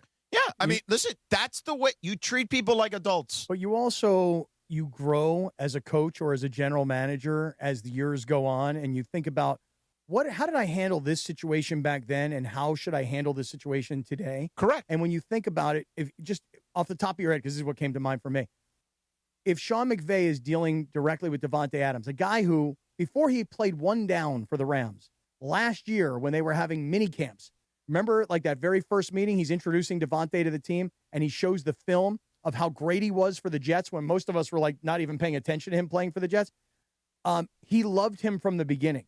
And I'm sure Devonte appreciated that. But if you're McVay and you've grown as a coach, what in your past did you think, I really screwed this one up? The Todd Gurley thing, for sure. I was thinking. He's talked about, you think about Goff. I was thinking But Goff. I think the Gurley thing, he defended him the whole way, but Gurley, something went wrong with the Gurley thing. I don't remember the specifics of it at the moment. But, and I'm sure that that's all water under the bridge now. But I know at the time it was uncomfortable. But just think about that. So you were 30-something years old, like a young 30-something guy, and you had to deal with the Todd Gurley stuff. And then you were, again, still young 30s. You've already been to a Super Bowl. And it's like Geeter was talking about. When he talked, this is McVay, after the first Super Bowl in Atlanta where they lost to New England. Yeah. Do you remember how McVay admitted to people that he was literally starstruck by Bill Belichick in the pregame? Yeah. And they're mic'd. Right. So you got to hear like this little kid looking up to this like legendary guy, and yet they're on the same field and they're about to compete with one another. Yeah. And that's how Green McVay was back then. Yeah. And so for him to now have I'll call it the coaching courage Yeah. to say to a player of Devonte's caliber, who's only been here one season and an incredibly successful one at that, hey, bro, it's a business. We're poking around. Yeah. So I'm being upfront with you. Yeah. I think everybody appreciates that. in every job Yeah. would really like that. No question if your about it. boss would just be open and upfront. Right. Yeah, that's why you got to go full kimono. You just let everybody see what's going on behind the scenes. Oh, really? I was wondering where you were going to go with that. Open it up, huh? Yeah. Really just Let's go full kimono. Yeah. I mean, are you going to be opening up front with Cappy about his contract in June? Everybody. It came up last night in the suite because really? Evan's like, so June, right? Come on, get out And of here. Berkey Nobody was like, knows anything. Berkey was like, he's good. And Yeah. I said, yeah, he's good. Nobody knows And anything. Evan said, well, yeah, he should be You're good. We should be good. If Listen, Sedano says you're good, you're good. as Black Logan hand. Roy once said in Succession, Great hand. Thank you. if we're good, we're good. All right, if you guys say so.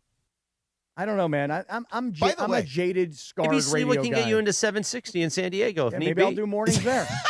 Maybe I'll do mornings on 760. You guys be nice, man. Slee was doing what he wants to do in his hometown. I sent him a text. Speaking congratulating of him. the Logan Roy, I will send one too, actually, because I just found out this morning. Speaking of Logan Roy, did you watch the Murdoch's documentary? Yes, it's amazing. I saw all 4 parts already. So Wait a good. second, It was what's it on? very good. But the ending, Okay. it could have ended stronger for me. Yeah. Lindsay was right about that because she said the ending was eh. It kind of could, yeah, Yeah. but it was very good. It was a very good documentary, and there were things I did not know. This is all Rupert Murdoch, his And his son, children in the and- battle for. Well, that's why they Yeah. call it the Murdochs. Well, I wanted to make sure we were talking about the right Murdochs here. Yeah. You know what I mean? Oh, What other yeah. Murdochs? I I don't don't listen, know. I didn't know if there were other Murdochs. there are, and those it's spelled differently. Yeah. There's a lot of There's documentaries the around them. Murdaws that killed Pete. They Yeah. all killed their whole family. They Oh, all I killed don't know each about other. those guys. That- Yeah, the that's Murdochs. different And, Murdoch. I'm not like, But- I would just say the Murdochs and I are generally not on the same team, is Right. what I would say. Oh, yeah? Except but for the one. The well, one guy. James. Yeah. Yes. But but No, Sedano's smarter than James. what I would say is it was still look, it's what I would say this. Like I always tell people, like, because I was not a fan at all of what Rush Limbaugh would ever say, but I could take the art from the artist from and compartmentalize him from the art, right? And say like he was a good talk show host. I wouldn't listen to him because I didn't want to hear anything he had to say. I didn't buy into anything he had to say. I didn't agree with anything he had to say. Sometimes I was even offended by what he had to say. But I could separate the art from the artist, right? Floyd, there's a lot of athletes like that have very complicated legacies. We're about to talk about one in Tiger Woods, right? Yes. You could separate the art from the artist. And I thought the documentary was excellent while also not necessarily being on the quote-unquote same team. I just wish Here's what that I would was say: a- two things. Yeah, what are those? If two it things? wasn't for Rush Limbaugh, AM radio would not exist anymore. Mhm. And two, if it wasn't for the Murdoch, sports media rights wouldn't exist like they do at this level. Oh, I there's no- disagree. No, he was the first to say we're going to start bidding high levels of amount of money. Well, I think what he tried to do with building a fourth network, I think, is certainly something that changed the dynamics. And the NFL played a big part in that, in the success of that. That's what I mean. But I mean, ESPN starting a 24-hour sports Well, yeah, channel yeah. in 1979. And I heard John talking about this before Mason said he would be a professional cornhole player. I believe him. He will. John said it, and he's absolutely right. He's like, people thought that Bill Rasmussen, who started ESPN, was absolutely out of his freaking mind that they were going to start a 24-hour sports channel. Now there's like 20 of them. And now they're going to have Everybody copied it. Yeah, right. No, I'm saying ESPN got 20 of them by themselves. Right. They're going to You know? have a documentary about that on a week from today. I it's think. coming out. Yeah. It's like I'm a 30 very for excited 30. about that. I'm so jealous of all the doc time you guys put in because, like, I went to Netflix on Saturday night. Well, you're too busy trying to watch steamy programming. Well, Yeah. you know what? You know what I'm watching? Tom, Docs. You know what we watched on Saturday You're night? watching something else which starts with a D. Well, I should be. Quack, but, quack. Yes. Oh, but yeah, quack, quack. Just in case they're running late to school. The Dodgers. He's watching the Dodgers. Well, Yeah. I watched on Excellent Saturday point. night. I watched a movie called The Outlaws. Has anybody ever seen The Outlaws? No, we're watching Docs. I know that's my point. Is that you guys are Isn't watching that quality movie like content? 30 years old? No, I don't think so. It's like an Adam Sandler produced movie. It was man. pretty funny. It was all right. But like, I'm like, why don't we watch this documentary? No, let's watch The Outlaws. Yeah. You know what else I want to watch What? on Netflix that I haven't had a chance? I know this came out months ago now. Marcelo Hernandez's comedy I haven't seen that either. skit. I heard it's Yeah. fantastic. His bit that he does on Sebastian Mano, how do you say his last name? Manacusco? Manacalco. Whatever his name is, the comedian. Yeah. That bit that he does on Sebastian on SNL Yeah. is freaking Yeah, hilarious. he's really good, Marcelo Hernandez. And I heard the Netflix doc is great, and I can relate to it because we're kind of Well, fellow Cubanos? See. Oh. Oh, how nice. Yeah. ¿Te gusta his la filosofía? Sí. Oh, okay. Speaking of watching things, Cappy. Yeah. When you watch those docs, when you tell Rachel, enough, Rachel, I'm going to watch a doc. Mm-hmm. Is Rachel a doc person? Doesn't sound like it. No, she's an HSI. Yeah. You know? Do you know what that is? No. That's a Highly sensitive individual. Highly sensitive individual. So documentaries. She likes. She likes rom-coms. She needs like a rom-com. She needs something light and And even in this movie, The Outlaws, somebody got shot in the head like from out of nowhere. Yeah. And she was like, "Oh, I can't look at this." And I'm like, "It's a rom-com. It was intended to be funny." Sedano and I like funny those about kind that? of movies when Yeah. people just get whacked. whacked right out of nowhere. Meanwhile, if you do ever watch docs, you put on those VisionWorks glasses, and then the docs become more clear. Let's talk about our friends at VisionWorks, Cappy. Yeah, speaking of documentaries, hey, listen, you got to get in for this annual eye exam, and it's a serious deal. It's not a rom-com. It's not a joke. It's very serious because what happens if you go in for an annual eye exam and you're reading the letters across and they're like, okay, you're doing pretty good. Your vision's pretty good. But you have no idea. Are you walking around like with early stages of glaucoma, perhaps diabetes, hypertension? Like you don't know these things.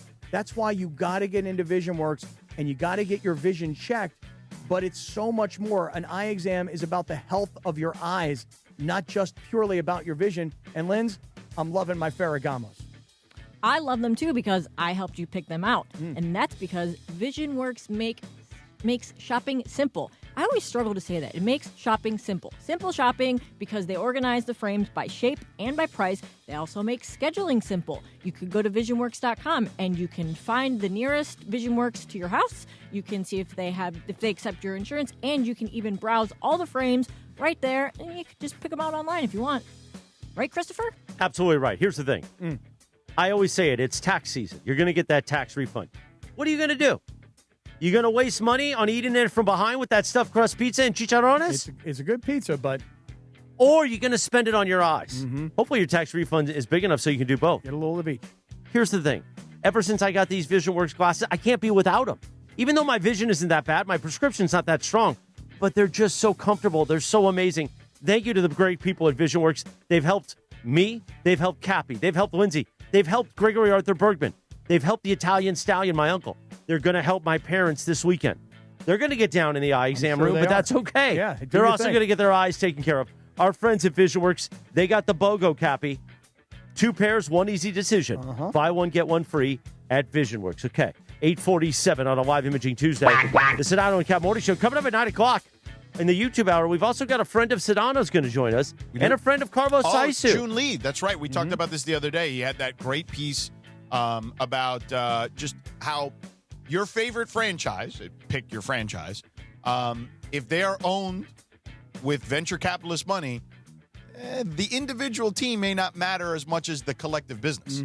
We will do that at 9 o'clock when we return in 2 minutes and 15 seconds. Little Lakers talk right here on ESPN LA. This is the Sedano and Kap Morning Show. Vista Paint is California's original paint company and has been serving pros and homeowners since 1956. Our paints are formulated for lasting performance, beautiful finishes, and made to withstand the weather. Vista Paint, locally made, expertly crafted, always reliable. From Psycho. Hey, everybody, it's Cappy, and I know that a lot of people around are getting sick right now. You are not imagining this. It's real. Doctors have said this is the worst cold and flu season in 25 years, and it's not over. And listen, I was just away visiting some friends up in Mammoth, and everybody was coughing and sneezing, and I don't know about you guys. I can't get sick. I'm sure you can't get sick. So now what I've done is I've ordered a medical emergency kit. Now, when you have a medical emergency kit, it's like having an urgent care or a pharmacy right in your home. No waiting for a doctor, no hours at urgent care, no lines at a pharmacy, no co-pays. I'm telling you that you get things like a generic Z-Pack to help you get well faster and handle what are really a bunch of common and in some cases more serious illnesses. But let's get you and your family to have this care kit in your home. Every home needs at least one medical emergency kit. Order yours online in just minutes, and it's shipped to your door immediately, and we'll save you $45 when you use our promo code 710. It's urgentcarekit.com/710, urgentcarekit.com/710, and you're saving $45.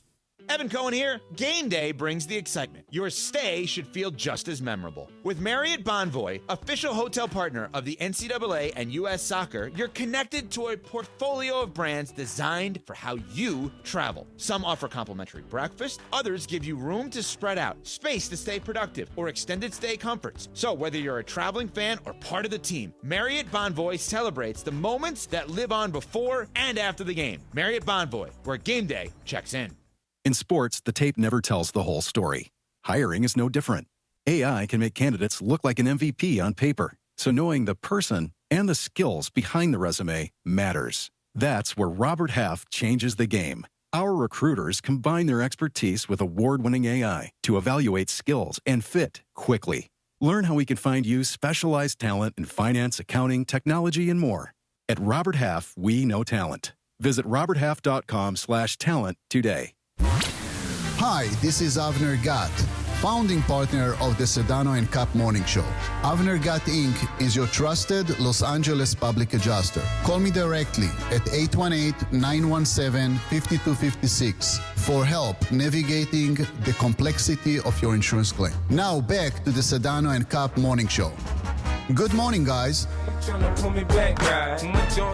8:51. The Sedano and Kap Morning Show on a live imaging Tuesday presented by Providence.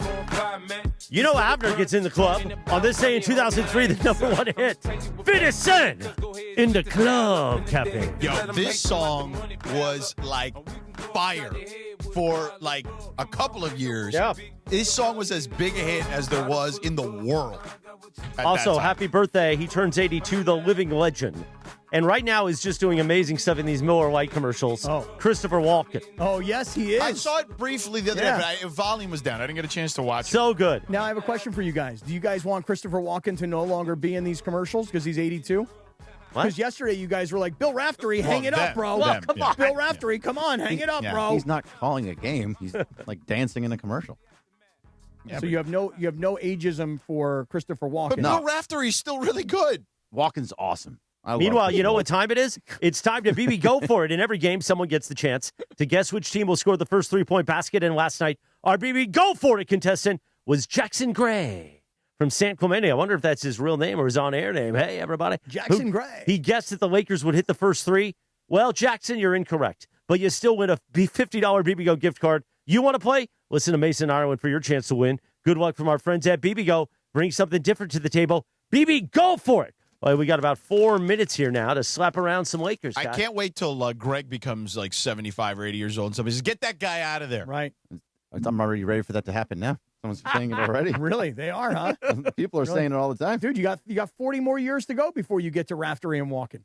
From Psycho. You know, come on, Right. man. I mean, you're a young kid. I'll be on my couch just yelling about the Dodgers. Yeah, right. Great. They're going to be 161-1. Wait, really quick, were you one of the guys like yelling on your couch about the ABS stuff? Because I love the ABS I stuff. there's a lot love of ABS. There's ABS old is people like amazing. Michael Wilbon was like, "This is what would No. Satchel Paige would be rolling over in his He grave." did not. He did No, not hey, say that. Swear to God. Listen, Come on. I love Wilbon, but he is definitely, over the last 5 years, become old man, get off my lawn. But and I love him. But okay? but let me just say this. This is what baseball had to do, and I don't mean ABS. Oh, dude, it's like tennis. I know. Tennis has been doing this for decades now. But here's what I mean.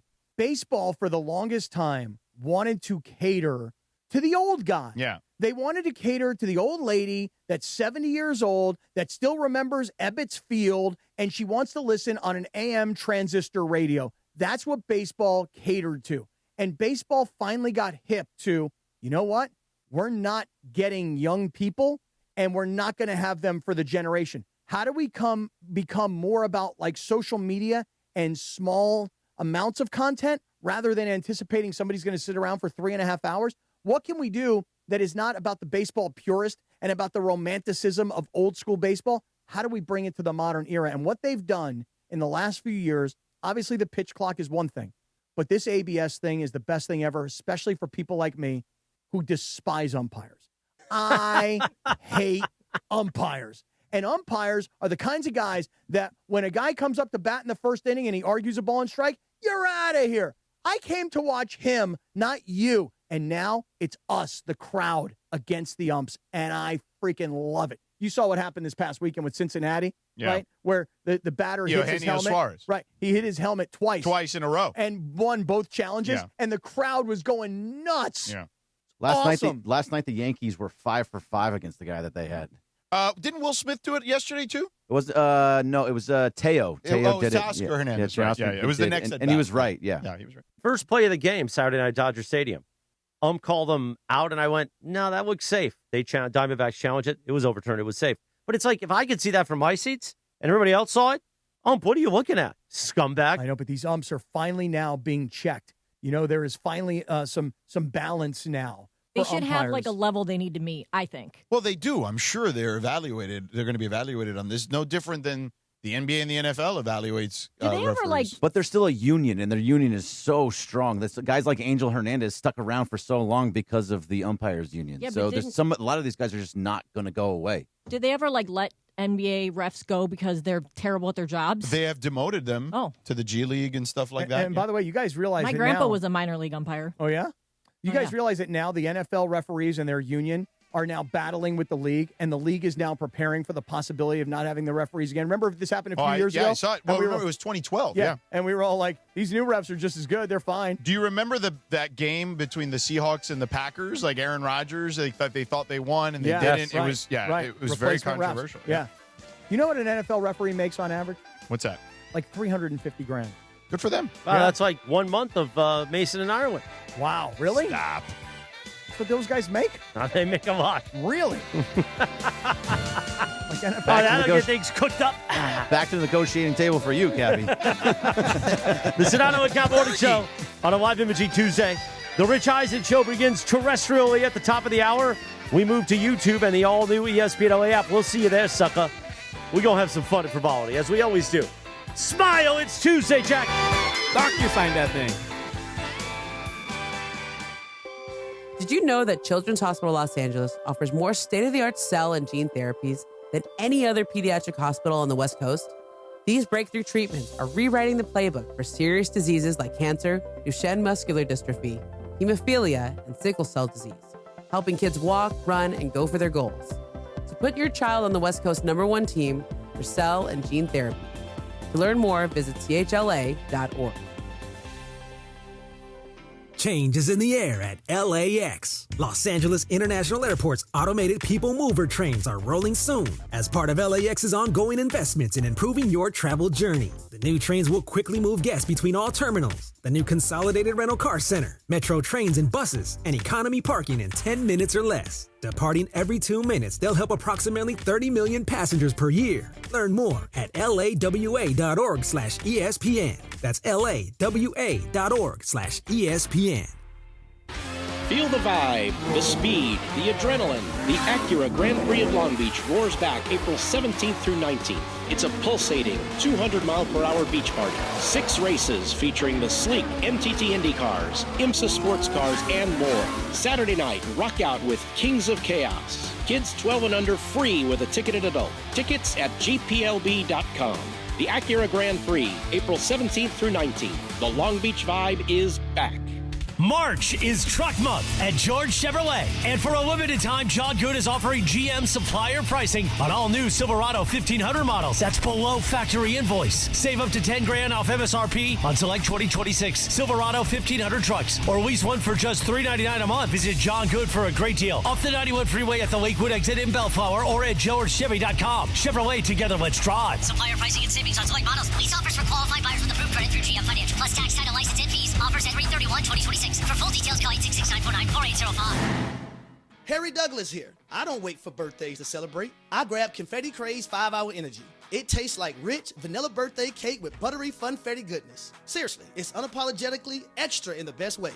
And it's sugar-free, so I get all that cake flavor without the guilt.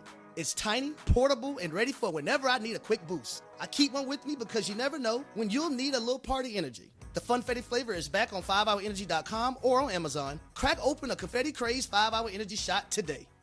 It's Rich Eisen for Pella Windows and Doors. Sometimes teams take a timeout to regroup and call the right play. When it comes to your home, Pella Windows and Doors always has the winning game plan. They do it every day, and that's why your neighbors trust them. Visit Pella.com/Eisen today. Right now, Pella Windows and Doors of Los Angeles is offering 25% off windows and doors or 0% APR for 72 months. Some restrictions may apply. See store for details. Offer ends March 31st, 2026. 710 ESPN, your home for the 17-time world champion Lakers. KSPN Los Angeles, a good karma brands radio station. Previously on the Sedano and Kap morning show. Getting Marcus Smart, who knew that Marcus Smart was going to be this impactful for this team? Anyone that's watched basketball. No. Yeah, but he's been hurt a lot. No, but he has been hurt a lot. No, wait a second, to Cappy's point, he has had a lot of injuries. If Marcus Smart healthy is exactly the kind of player that makes sense next to Luka and LeBron. So this is my point. So give Rob Pelinka some credit for that, okay? The Sedano and Kap morning show is on the air. Here is Bronny into the front court. Bronny, give it to Laravia, right side. Laravia back to Bronny, top of the key. Bronny dribbles left, still dribbling, pulls out, 20-footer, good. That's what the people wanted to see. 4 in the game for Bronny James. Who drinks that many pops in a game? Yeah. You would have to drink 7 we're in of them, LA, right? so there's sodas. Yeah. Well, But the Oh, Bernie! I don't care. I can still call it pop. It's pop. Let's cut that open for the open. Wow. The biggest show in ESPN LA history. And LA's going to win to run their record to 49-26. Tomorrow night, we step up in class. The Cleveland Cavaliers come to town, and the Lakers win. A little sabor? Yeah, I don't think people like being called hacks. You're the widow on the radio. Giant Mexican, horn section. And Did you have me on your show to berate me? Is that what you're doing now? give me a freaking break. I'm reacting to Art Bell. Yeah. Midnight in the desert. I'm Art Bell. Scott Kaplan, eat a fat one, bro. The Sedano and Kap morning show on 710 ESPN. The all-new ESPN LA app and on YouTube at ESPN Los Angeles. We're bigger than U.S. Steel. Wow, that's crazy. Well, you want to Bit Boy. Right now. Monstrous. Beto, I don't want to eat that. We did it, Dad. We did it. You were riding high on the stinger last time. Oh, big time. Right, that's right. Of course we were. So, Mongrels, stay tuned. We still get to get to Bergie and Ireland in the bathroom.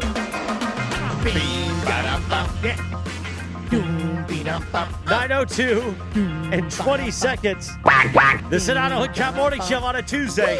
A live imaging Tuesday presented by Providence. Cappy, do it. Here we go.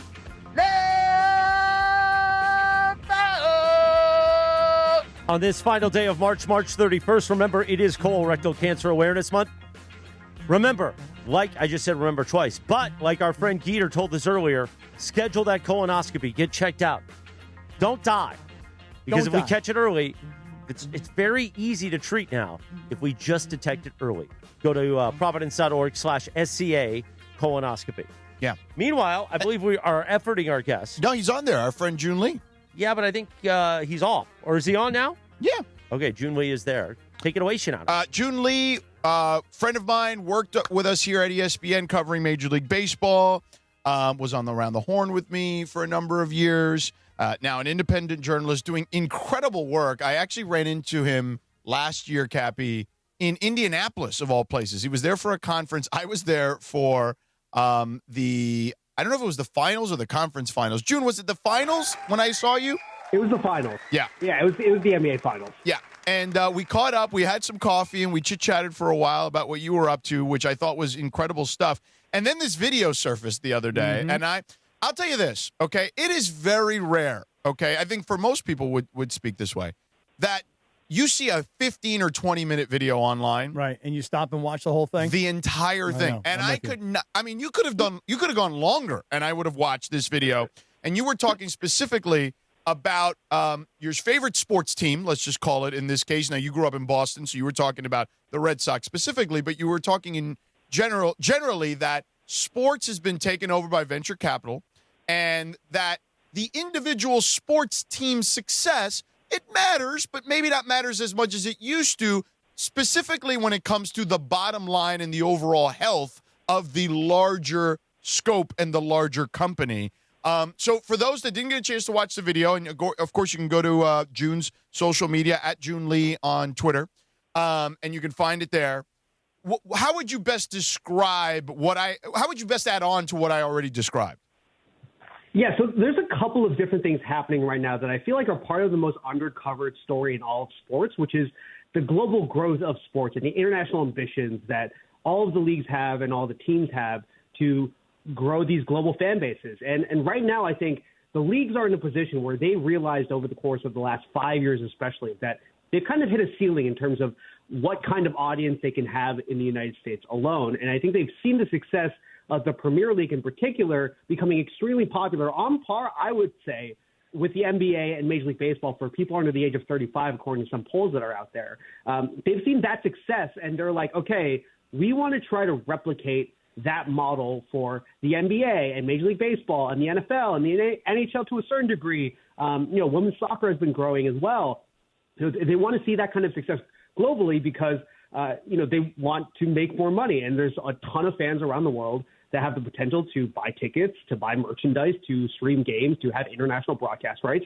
And as a result, we've seen teams across all sports invest private equity, take private equity money or take sovereign wealth money to try to maximize the cash that they have to make this international growth effort. I will say, though, the Dodgers are a really particularly interesting case in all of this because Mark Walter came from a private equity background, and they've kind of rebuilt the Dodgers in kind of the lens of a private equity firm. But what they have done differently compared to most of the teams across sports is they've taken a much longer term view. Whereas, a lot of these private equity backed teams are looking at making as much profit as possible over the course of the next 5 years or so. The Dodgers, in my eyes, are taking almost a century-long view in terms of how they think about building out their brand. June, I think the thing is that when people watch your piece, they might come away with this thinking, well, there's money being infused into the organizations, but the organizations are now less consumed with winning and more consumed with just making the balance sheet look a certain way. Jump into that, and if I even have it right, you tell us.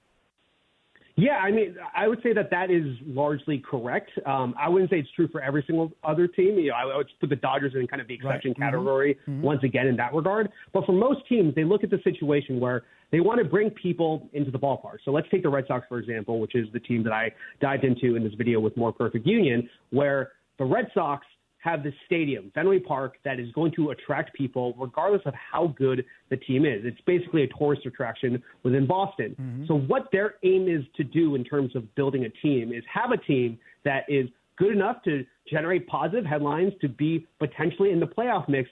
But what's changed with the Red Sox over the course of the last 5 years, especially post-trade for Mookie Betts, is that they no longer invest kind of that extra mile. So we saw that this offseason where they let go of Alex Bregman. They brought in a Ranger Suarez, but they're not spending money in the way that they did in 2018, a team that you guys in Los Angeles are very familiar with, having been in the World Series against the Red Sox. The Red Sox in that year kind of went over the top in terms of spending money to maximize the talent on the roster. And basically since that team, the Red Sox haven't spent that type of money. And so they're very satisfied with having a good enough team, at least in Boston, that will bring people into the ballpark and keep people, talking about the team and have the TV ratings up, but not so good that they're losing out on the profit because they feel as if John Henry said this in the Financial Times that every team has a 1 in 20 or even 1 in 30 chance of winning the World Series, and it's almost a crapshoot. Well, you talked about the Dodgers being the exception, and I would agree with that. But we talked about a story, I think, a little over a month ago now, where Artie Moreno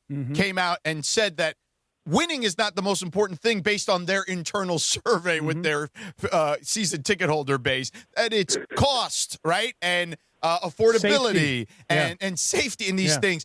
So it feels like, and Artie Moreno has other ventures, clearly, maybe not all in sports, but I found that to be just like, I don't disagree with him because you and I actually talked about this in Indianapolis about like the cost of being a sports fan now, but I don't think it's number one to Artie Moreno's point. Like, is affordability a factor? Sure. I do think fans want to win because that's why they're fans. Yes, and I think that there's almost this like nihilistic idea that's overtaken some of these owners where they feel as if winning doesn't actually matter to a certain degree. And if fans have given up on winning, yeah, of course, like the affordability of food and the tickets and all that stuff matters more if you've just given up on your team winning. But I think every sports fan who's had that taste of winning, especially a championship team, understands that having a championship team and being kind of in the position to be in contention for a championship every single year, there's no feeling like it. It's something that brings a community together in a way that I think is really hard to put a price tag on, and is just kind of, I think, kind of speaks to how much this Moneyball mindset, this Wall Street Fortune 500 mindset, has not only just overtaken baseball over the course of the last 20 years, but has really overtaken all of sports. Oh, I totally agree. I mean, you look at the NBA as an example. I mean, there are so many opportunities now for investors to not just buy a team for, $3 billion, but there's opportunities now, Joon, for people to what I call micro invest. Oh, yeah. Which is where, you might just invest in a fund, and you might put in a smaller amount of money, $250,000, which is a lot of money, like obviously. an ETF style deal. Yeah. Right. And then what happens is you start to look to invest in certain teams or certain leagues, and you say, okay, why is this team attractive? Well, it's not because they win. It's because of the way they run their organization, or because the city pumped money into their facilities, or because the league is expanding internationally. So all of the things that you're talking about, the fan doesn't want to hear. They want to hear about winning. But the people who are the owners, they want to talk about running a legit business and making it profitable. And so that's why, for me, I found this story to be so interesting, because there's the fan perspective, please win for me. And then there's the business perspective, which is, please just don't lose a ton of money. Yeah, I mean, these private equity funds in particular are really interesting. I did a story on my YouTube channel about, why it's more profitable to be a bad team than a championship team. Mm-hmm. And one of the pieces of reporting that came out of that piece is in the sale of the Boston Celtics, Bill Chisholm, who is now the owner of the Celtics, didn't have enough money to be able to actually buy the Celtics when he won the auction. So what he did was he went to a private equity firm that he's been working with because in the technology industry for many years, that's also investing in sports now. And they basically came to an agreement where the private equity firm on the surface would put up more money so that that Chisholm and his group would win the bid. The Celtics then announced Chisholm as the winner, despite the fact that the ownership group that he had put together didn't comply with the limits that the NBA has set forth in terms of ownership percentage that a private equity group can have. It exceeded the amount of money that was technically legal under the NBA collective bargaining agreement and the agreement among the owners. And so what Chisholm did was, once that ownership agreement was announced, he then used that announcement to fundraise money to dilute the private equity group's percentage of ownership within the team. And so Chisholm is in this interesting position where the private equity group, I believe, owns around 10% of the Boston Celtics now, which is basically up to the line of compliance of the NBA's private equity rules. But Chisholm doesn't win the Celtics bid without the private equity group. And what the private equity group was basically able to negotiate with Chisholm is something called a preferred share. And what that means is that with a preferred share, the private equity group is able to make back all of its money regardless of whether or not the team gains or loses value. So if the Celtics, for example, were to lose value based off of where the Celtics were when Chisholm bought the team, the private equity group will gain back all of its money. What that puts the ownership group in a position is to listen to the private equity group, because regardless of whether or not the Celtics go up or down in value, the private equity group is getting all the money. The people taking on the risk are people like Chisholm and all these individual owners who are, bought into the team outside of the private equity group. And so it changes the incentives of how a team operates, because all these ownership groups are now having to listen much more to these private equity firms, which care much more about making profit than actually winning basketball games in this particular instance. Our buddy Joon Lee joining us here. Again, follow his YouTube channel. Follow him on social media everywhere at Joon Lee. So, it's not just pro sports. It's college sports too, right? I mean, we've heard Tony Petitti of the Big Ten getting involved with this, right? And just the Big Ten looking for an infusion of cash for their teams. We've seen individual schools like the University of Utah, right, dive into this. Florida State talked about this recently. Like, to me, that is a slippery slope when you're talking about a university. Like, one thing is a professional sports franchise. I think when you're talking about colleges, that's way more insane to me. Yeah, I mean, I think that it's kind of emblematic of the professionalization of collegiate sports in so many ways, where I think one of the biggest trends that we've seen in college sports in particular is that part of what attracts now athletes to these schools is people turning their appearances on these college sports teams into an opportunity to become content creators and influencers. Like all of these pro sports teams are almost like content studios, movie studios, YouTube studios, as much as they are sports teams now. And I think that that's the trend we're seeing across all of sports, where we're seeing kind of this infusion of the entertainment industry and the sports industry kind of coming together, where someone like AJ Debonsa, from my reporting over at BYU from an NIL video that I haven't yet reported out yet, but AJ Debonsa in part went to BYU because they kind of created a major for him over there that would help him manage his business both as a basketball player but also as a creator, where he has a full-time YouTube channel where he posts content regularly. And so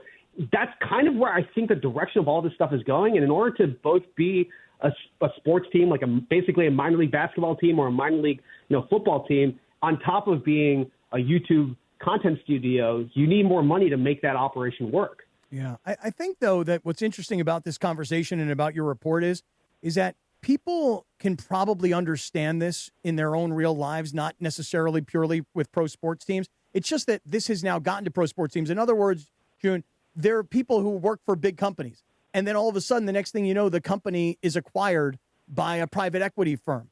And then all of a sudden, rather than it being run the way it was run, now it's run completely differently. And what does that mean? It means people get laid off. Yeah. People aren't on the job any longer. And then what is the private equity firm trying to do? All they're trying to do is they're trying to make the company run much leaner so that they can go out and sell it yet again. Right. So, I mean, people have been impacted by this, but it's finally now gotten its way into pro sports.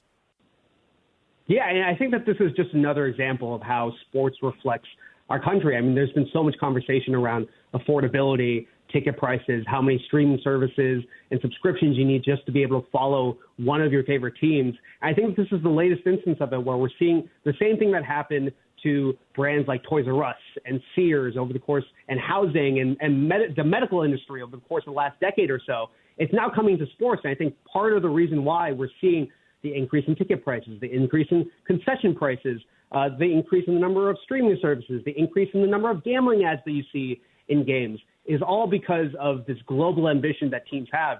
Because part of the reason why these valuations, these record valuations are happening for a lot of these sports teams right now, I mean, the Lakers are a prime example of that, is because of this projection. It's not because of how much money they're making in this specific moment, in this current moment. It's about what these firms project and what these billionaire owners project these teams to possibly make in the future, with international growth, with international audiences, with streaming becoming central to the way that sports runs as a business. And so they're in a position where they need to make sure that the business gets to a point that actually justifies that valuation. Because ultimately, for a lot of these owners, this is the most valuable financial asset that you can get. I mean, if you invested the same amount of money in a sports team versus the S&P 500, the sports team is going to outperform that index fund by 3,000%. Oh, dude, no doubt about it. No doubt. I heard a report this morning that there was this Mariners fan, and he wanted to make sure that he could watch all, of the games, 162 games.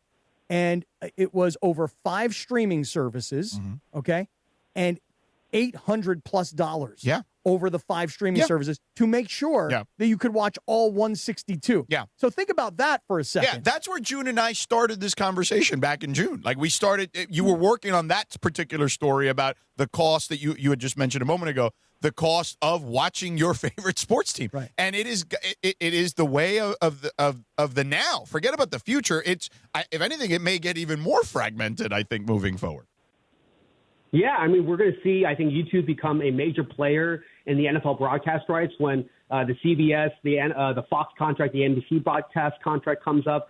There's the potential for all this stuff to continue to shift over to streaming. I mean, we saw this with opening day Major League Baseball, where Netflix had opening day there, and Yankee fans were complaining. I mean, I wrote a column about this in the New York Times about how if you want to watch every single game for your favorite team and watch, be a hardcore sports fan in the way that I imagine all of us are who work in this industry, it costs thousands of dollars a year now. I mean, if you're a bar owner, a sports bar owner in Iowa, where there's enormous blackout rules for Major League Baseball games in particular, I believe 6 teams are blacked out in Iowa, a state that doesn't have a Major League Baseball team. It's really hard to run a bar there. People don't go out to the sports bars in the same way anymore. And I think that this is kind of the tipping point where it's like we can have all these conversations about affordability and how much things cost, but ultimately what all of this leads down to is that it's harder to build community around sports when things are so expensive, when things are paywall to the degree that they are. Yes, TV ratings are higher in sports than they've ever been before, in large part because of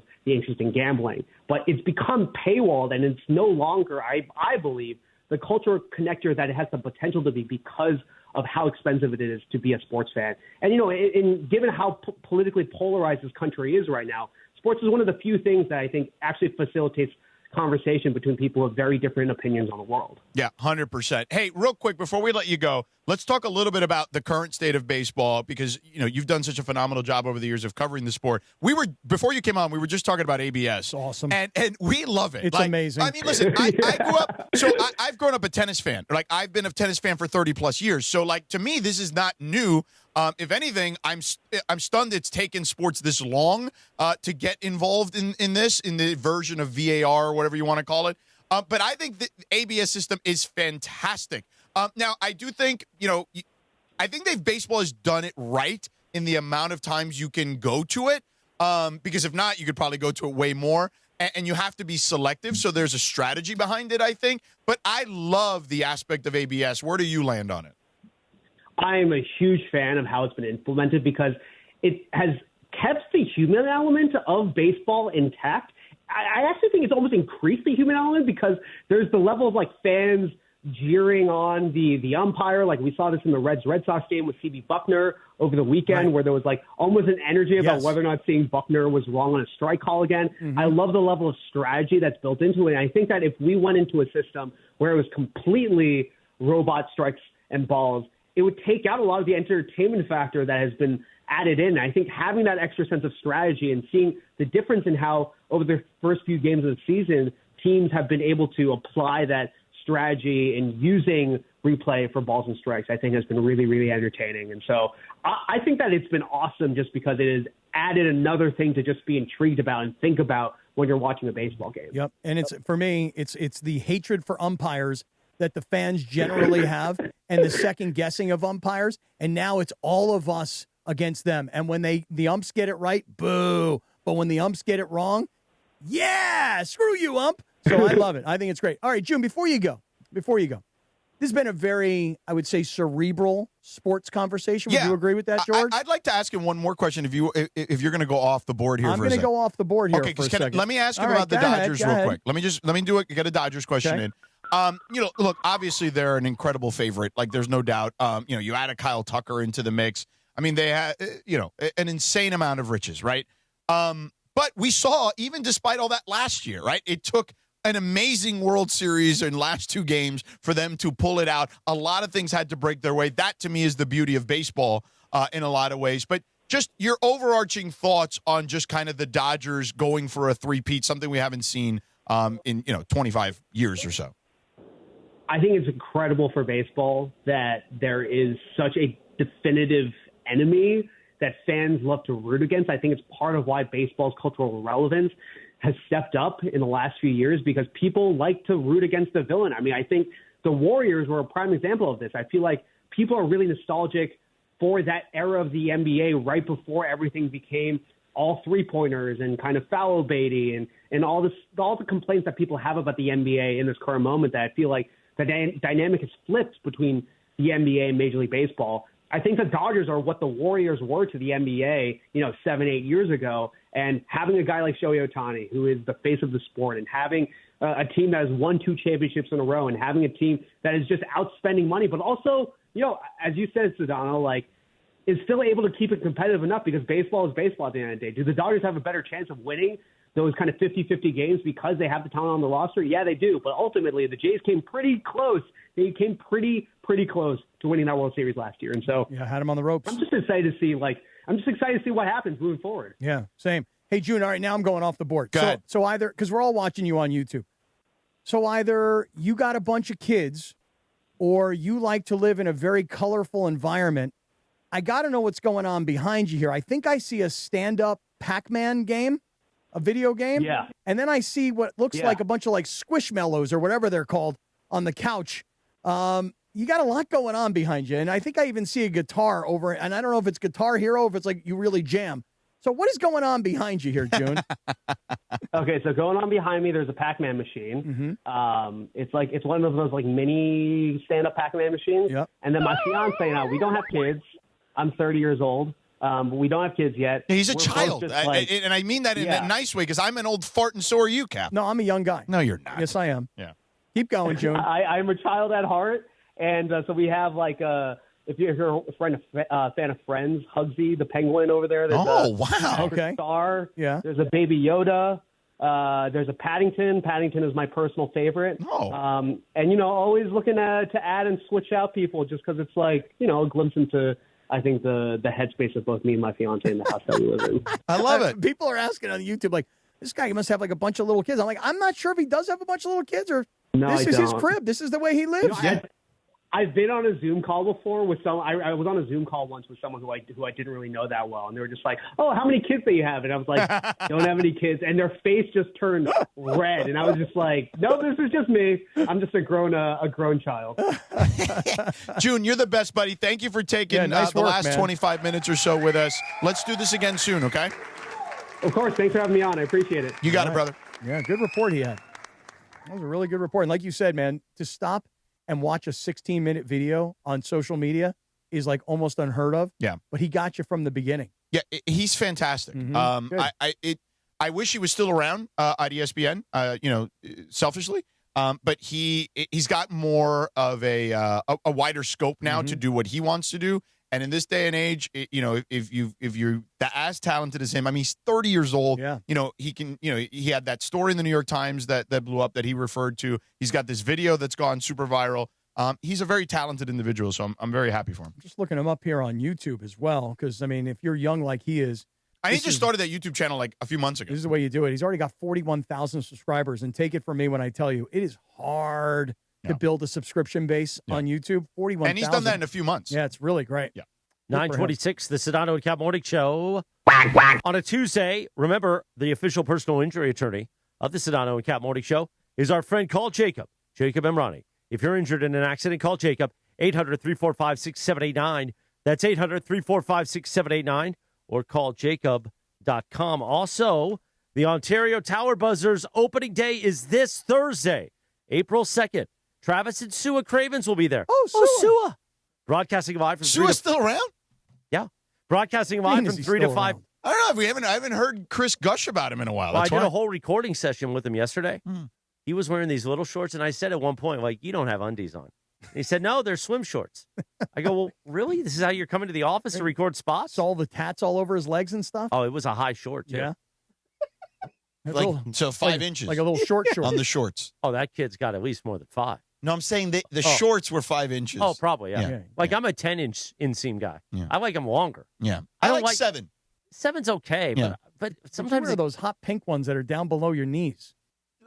Oh, yeah, those are like a 10. Yeah. I like 7. 7's a good spot. I like short shorts. No, I don't. Like to work out, But 7 is perfect. I've always had... Right above even- the knee. I've always had a... Yeah, it's a couple inches above the knee. I'm with you. But I've always been... 5 is a little too high. Mid-thigh. Although in the summer, I don't mind some 5s if it's hot. Mid-thigh. No, I don't want... But I've always had a thick thigh. Yeah. But I don't want chafing. I don't want it too high. No, it's not about chafing. If I like a certain color, I'll go with 5, and I'll be like, those will be summertime. But 7 is my normal. Well, let me ask everybody here a quick question. Like when I first got out of the hospital and they had sucked out so much weight for me, it was bony at night because my bones were rubbing together. I like a little padding on there. Yeah. And I like a 10 or a 7. A 5 is too much. But this kid was wearing like a 3.5. But, if you look like him, you can go 5. All right, he's probably got great legs. Oh, great You know legs. what I mean? So the thing That is... guy is played that- safety. Yeah, right. So if you have great legs, as a guy, the shorter the Cappy short... has great legs. I've got some... It's like my only good asset, you Yeah. know what I mean, on my legs. Except that toe.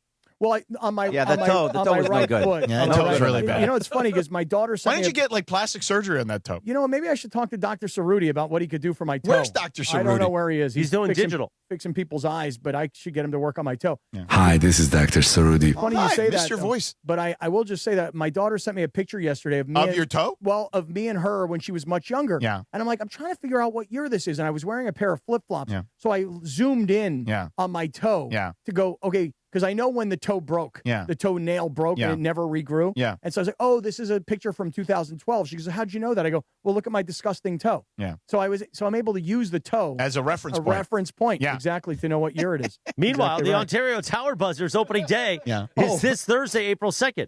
Travis and Sua Cravens will be there broadcasting live from 3 to 5 p.m. as the Buzzers take on Lake Elsinore to kick off their inaugural season. Come hang out, catch the show, and be part of opening day this Thursday with ESPN LA. Now, what are you doing there with the bat? Because you got the British Open look. Are you going with Jalen Rose back in the old days of Jalen and Jacoby? When they worked here and that they had that very successful podcast. Jalen used to always have the bat, up against his shoulder like that while they were. I used filming. to run into Jacoby every morning in the bathroom. Oh, really? Yeah, every morning. Because they were next door. Yeah, these guys were next door. Grantland was next door. Yeah. So you guys were on the same schedule. It wasn't like that. We would just always either be urinating or just walking around, and he was a great guy. Jacoby's great. Yeah, great guy. dude. Yeah.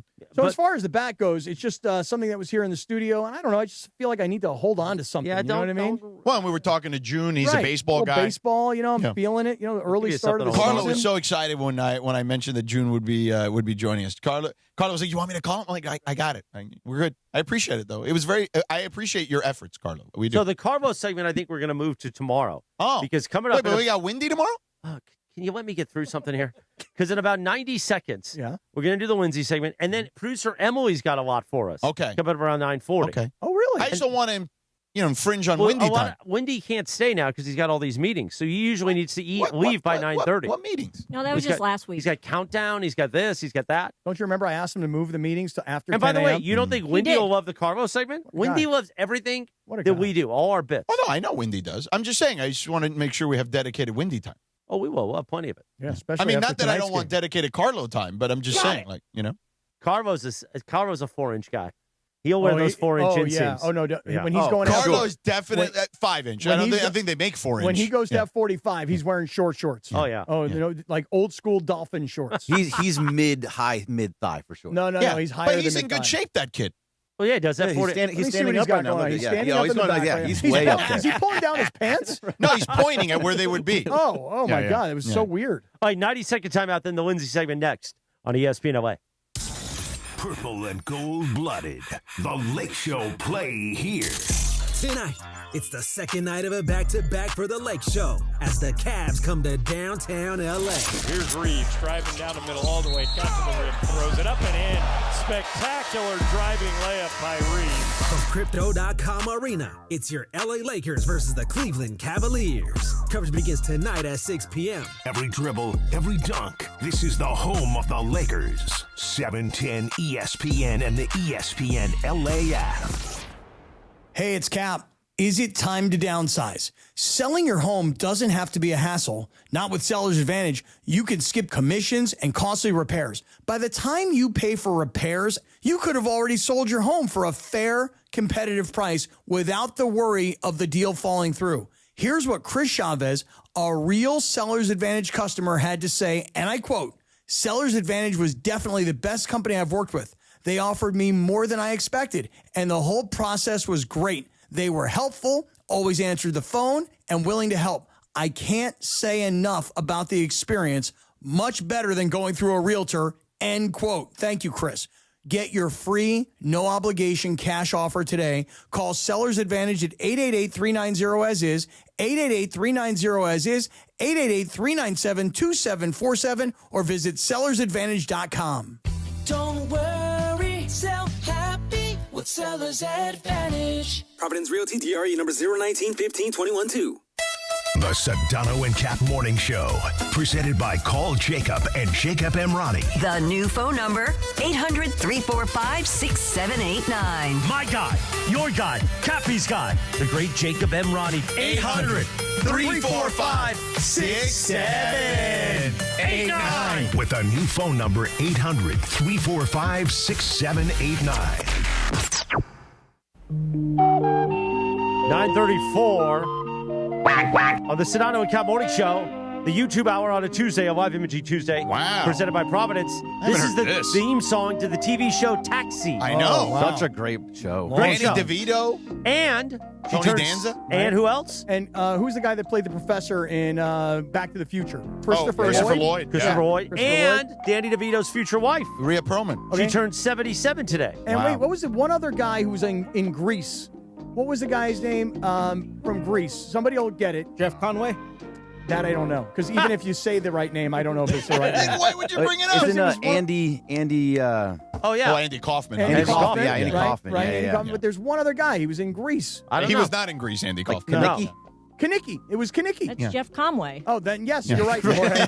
You're right, Jorge. Aren't you guys going to be making that for Passover? The Kanickis? The Kanickis? We're going to have a lot of good Kanickis. Dip them in applesauce. You didn't They're think amazing. he knew what he was talking Well, about? I didn't He know. did it. Why? He I did just it. thought the answer Was was it right because or it was wrong. Jorge that Yeah, said it he was said just because no, he was no? Briones. You think I'm watching novelas? That's it?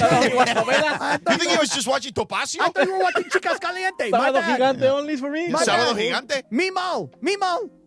Meanwhile, He was watching Walter Mercado. you can follow her. Oh, mucho amor, Capi. You can follow her at Lindsay Baseball on Twitter and Instagram. Don't forget about our sponsor of the Lindsay segment, Hernandez Wholesale Flooring, home of the Morning Wood. If you're in the market for new flooring, shop at Hernandez Wholesale Flooring, where every day is a deal, no gimmicks. Call 866-62 or go to HernandezWholesaleFlooring.net. No sale beats wholesale. Take it away, producer Lindsay. Thanks, Christopher. All right, so you guys were talking with Joon a little bit about the TV rights deals with the teams, the leagues, blah, blah, blah. And I'm going to tie this into, I was listening to Matt Bellany's podcast, The Town, which is kind of like about Hollywood-related things, like the entertainment industry. Yeah. And he was talking about how Netflix, you know, they recently increased their price by $2, and it's the third time they've raised their price in less than 2 years, which getting a little high.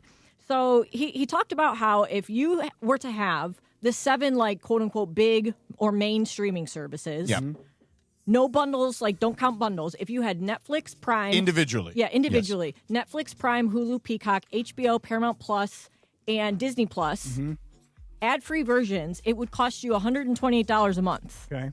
And I have all of them. Okay. How much again? $128 a month. That's without ads. Without ads. Ad-free. Okay. Right. And then you'd still need some sort of you still need some regular TV stuff, like a You YouTube don't have TV. to, but you could. Right, but if you want to watch live sports, you probably need some If version you need of it. Spectrum, let's say for the Or unless you Dodgers. get an or antenna. the Lakers. I have an Or antenna. TV stream. Well, but yeah. your local teams. So No? I don't have any cable. I just use the antenna feed. Oh. And it's like it's just like a Well, wire. how do you get the Lakers then? Just watch highlights on Twitter, honestly. Well, I watch the games back the next day because I'm always in bed. Yeah. So thankfully for me, it works out that way. League Pass will have it the next day. Yeah, that's why I didn't have cable this year. But anyway, with ads, all 7 of those streaming services is $76. Right. So you're saving $52 a month by opting into the ads.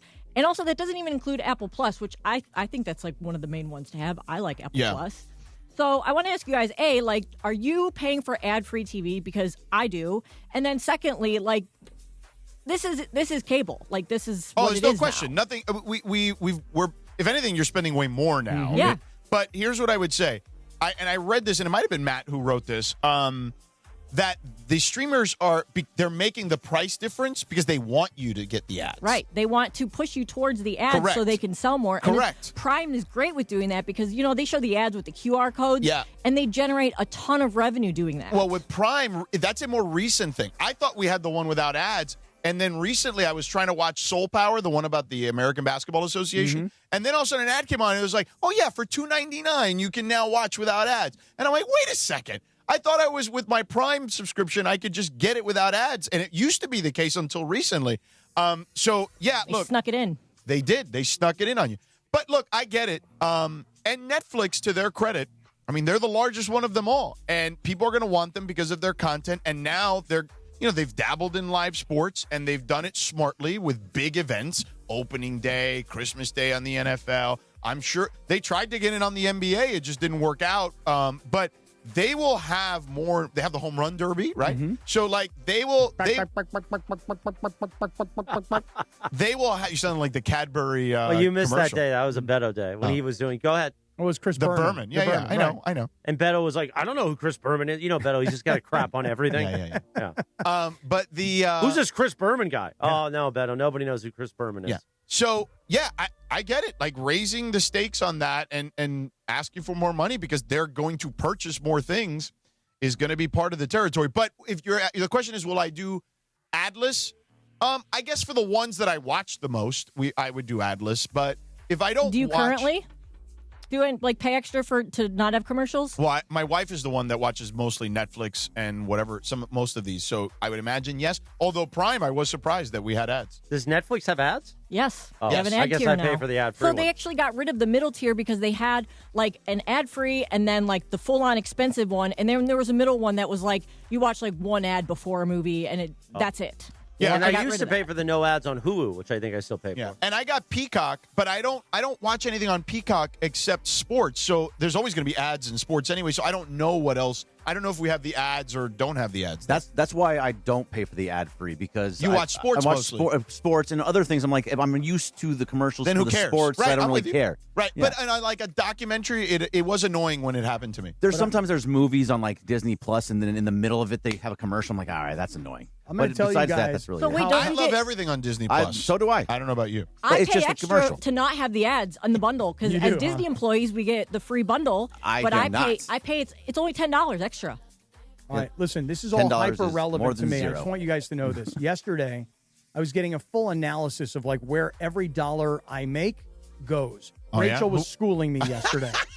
So yesterday, she's like, listen, I think it's time for you and I to have a conversation about where your money goes. Yeah. So she starts breaking it down. This Wait, is that really what she said? Well, like yeah. word for She's word? the accountant. I mean, approximately. Okay, But I'm How just much curious. go to your kids? Well, here's why, because it's tax season, right? Yeah. So all my kids' taxes are getting Yeah, done, and who's getting a return. Give me and like who a isn't going- percentage on the kids. Okay, so my daughter Jaden, Yeah. right? She is far and away the most expensive of all my kids. Yeah. But she's almost going to graduate. This is the New Orleans She's one. graduating from Tulane. Right, but is the school factored into this? No, this is just her lifestyle. Oh, I see. Okay. This is her rent and maybe like a little bit of an allowance. And Yeah. she works. She's got some jobs, but so my daughter. I pay her more by far than any of my other kids. You pay her?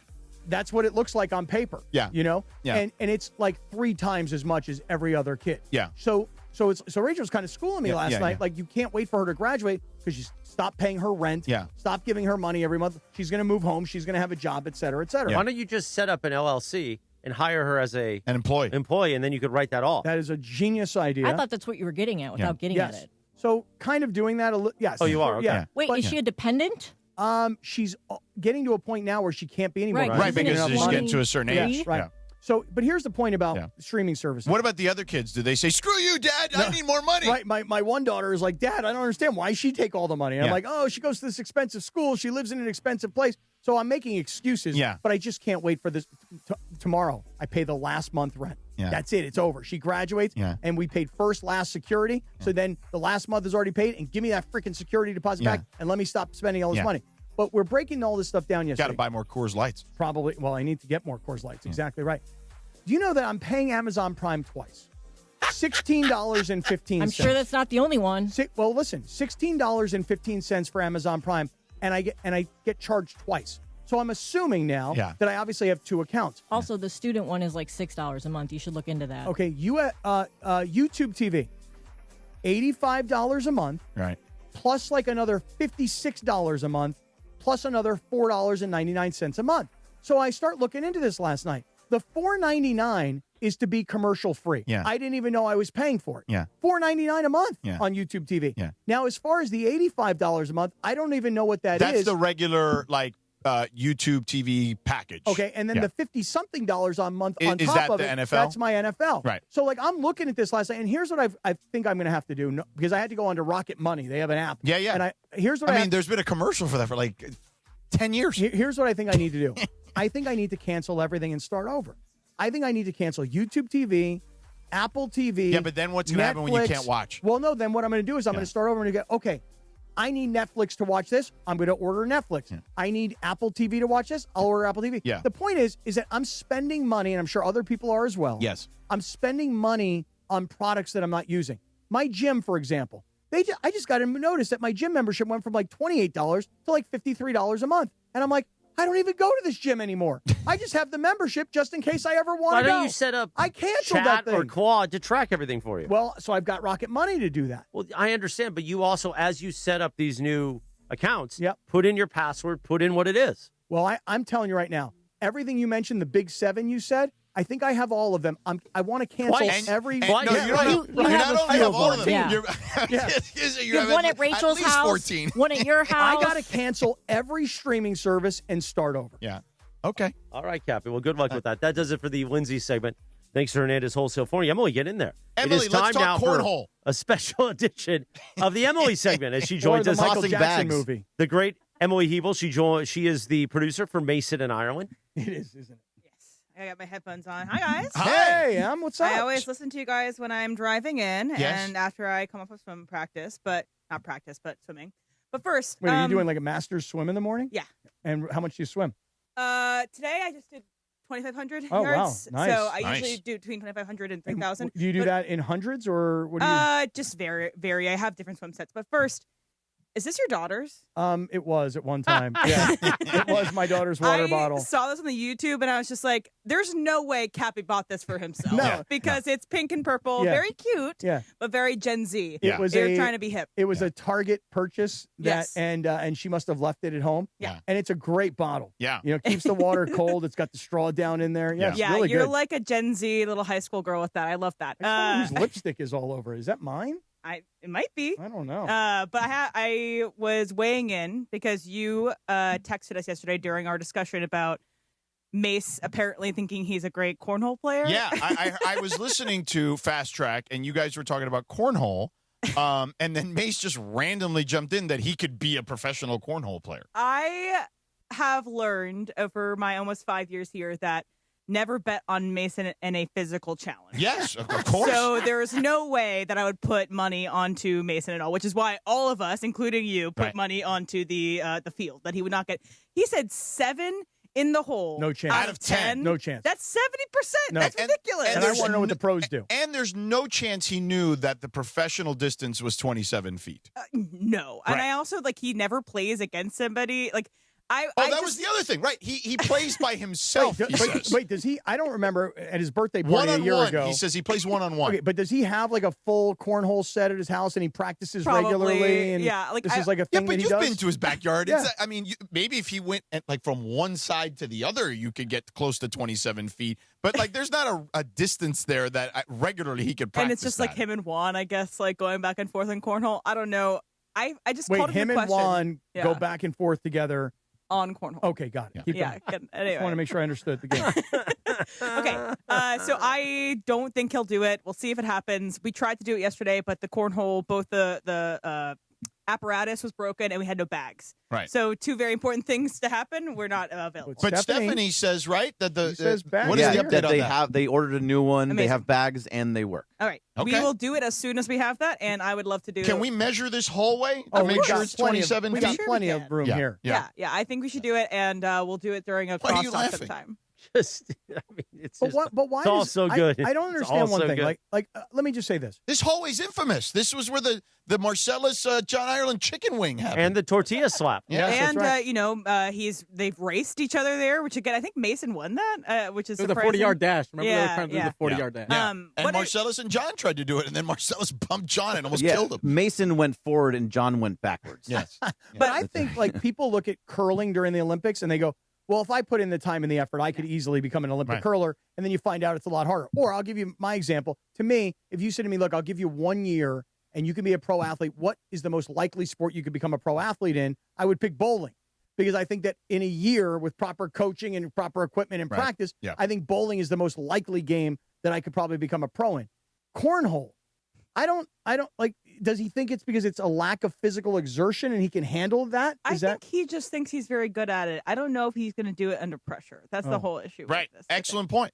But I did want to bring up something that I think you guys would enjoy that I don't know if I could do on my show because you guys have the lovely YouTube hour. But have you guys seen this thing that they do every year, which is the coach picture? Yes. Everybody gets together and they all have a picture together. And I think so there are a couple days in the NFL calendar that I love. And this is probably number 2. I love seeing all these men lined up for a photo, and it's always so funny. So first thing I want to ask you, who's missing? Well, there are 2 guys. There are two men missing in this. Oh, really? I thought I heard that 28 of 32 showed up. I may have There may be misunderstood 4 that. missing, but Okay. one very important one very important to us. Okay. Sean McVay is not in this photo. Okay. He's often not in this photo. But I would like Why? to direct you. I don't know. Because my understanding is that he actually paid for the entire. Yeah. So this is my understanding. Tell me if you guys know this as well. Chris, our friend Jay Glazer is the guy who started this tradition many, many years ago. He and Mike Tomlin, where they would invite every NFL head coach and they would have drinks, day drinking with the NFL head coaches. And apparently this year, because somebody asked Jay, who pays for it all? And he said that McVay paid for everything this year. So why would McVay not be in the picture? No idea. Here's other things that I love about this photo. It's always outside in blinding sunlight. So everybody looks washed out and super white. And squinting. And then we also have a mixture of people in sunglasses and in not sunglasses. But I would like to direct you towards Mike Vrabel. He himself, he is on the left side of this photo in the front row. He is asserting his dominance. Big time. He is big old man spreading here. And I think it's who's next Sean to him? Payton is on his left. Yes. And then I can't see because it's blurry. It looks like Jeff Hafley on his right. Yeah. And the it's new just Dolphins coach. He's asserting his dominance over him. I love how the Harbaughs are front and center, middle, front and center. They're always there, and they're also always next to each other, which I think Jim's is funny. wearing sunglasses, it looks like to me. Again, it's a little bit of a blurry picture, but keep going. I did a bad job of sending you this photo. But second row, Andy Reid did a good job this year. He is in the back. Yeah. He typically is in the front, and that's unfortunate because of who Andy Reid is. But I think he did himself a favor of putting himself in the back. Yeah. And I want to direct yourself all the way back, and it's Nick Sirianni. Nick Sirianni, that's a bad shirt choice. Very bad shirt choice. It's a little too tight. Yep. I think it's a little too tight on the top as well. Yep. And I think he's trying to, I think it's funny with the folds in the front. Oh, yeah. Well, he looks like, so next to Nick Sirianni and next to the guy next to Nick Sirianni, it looks like The Rock, but that's Robert Saleh. That's Robert Saleh, yeah. And then in between Nick Sirianni and Robert Saleh, it looks like Sergeant Slaughter, but I can't even tell who that is based on the fuzziness of the picture. Can you tell who that is? I can't. That is, what's his name? It's Falcons head coach. Oh, the new Falcons? No, it's not Stefanski. Stefanski's got like a beard, right? Yeah. Well, and he's also much younger looking. This is an older looking dude. Yeah. And then I think also. Is it Cleveland's new coach? Todd Monken, no, he missed it because he was getting his haircut for the coach's picture. All right, we'll come back to that one. Maybe somebody on the YouTube chat can tell us.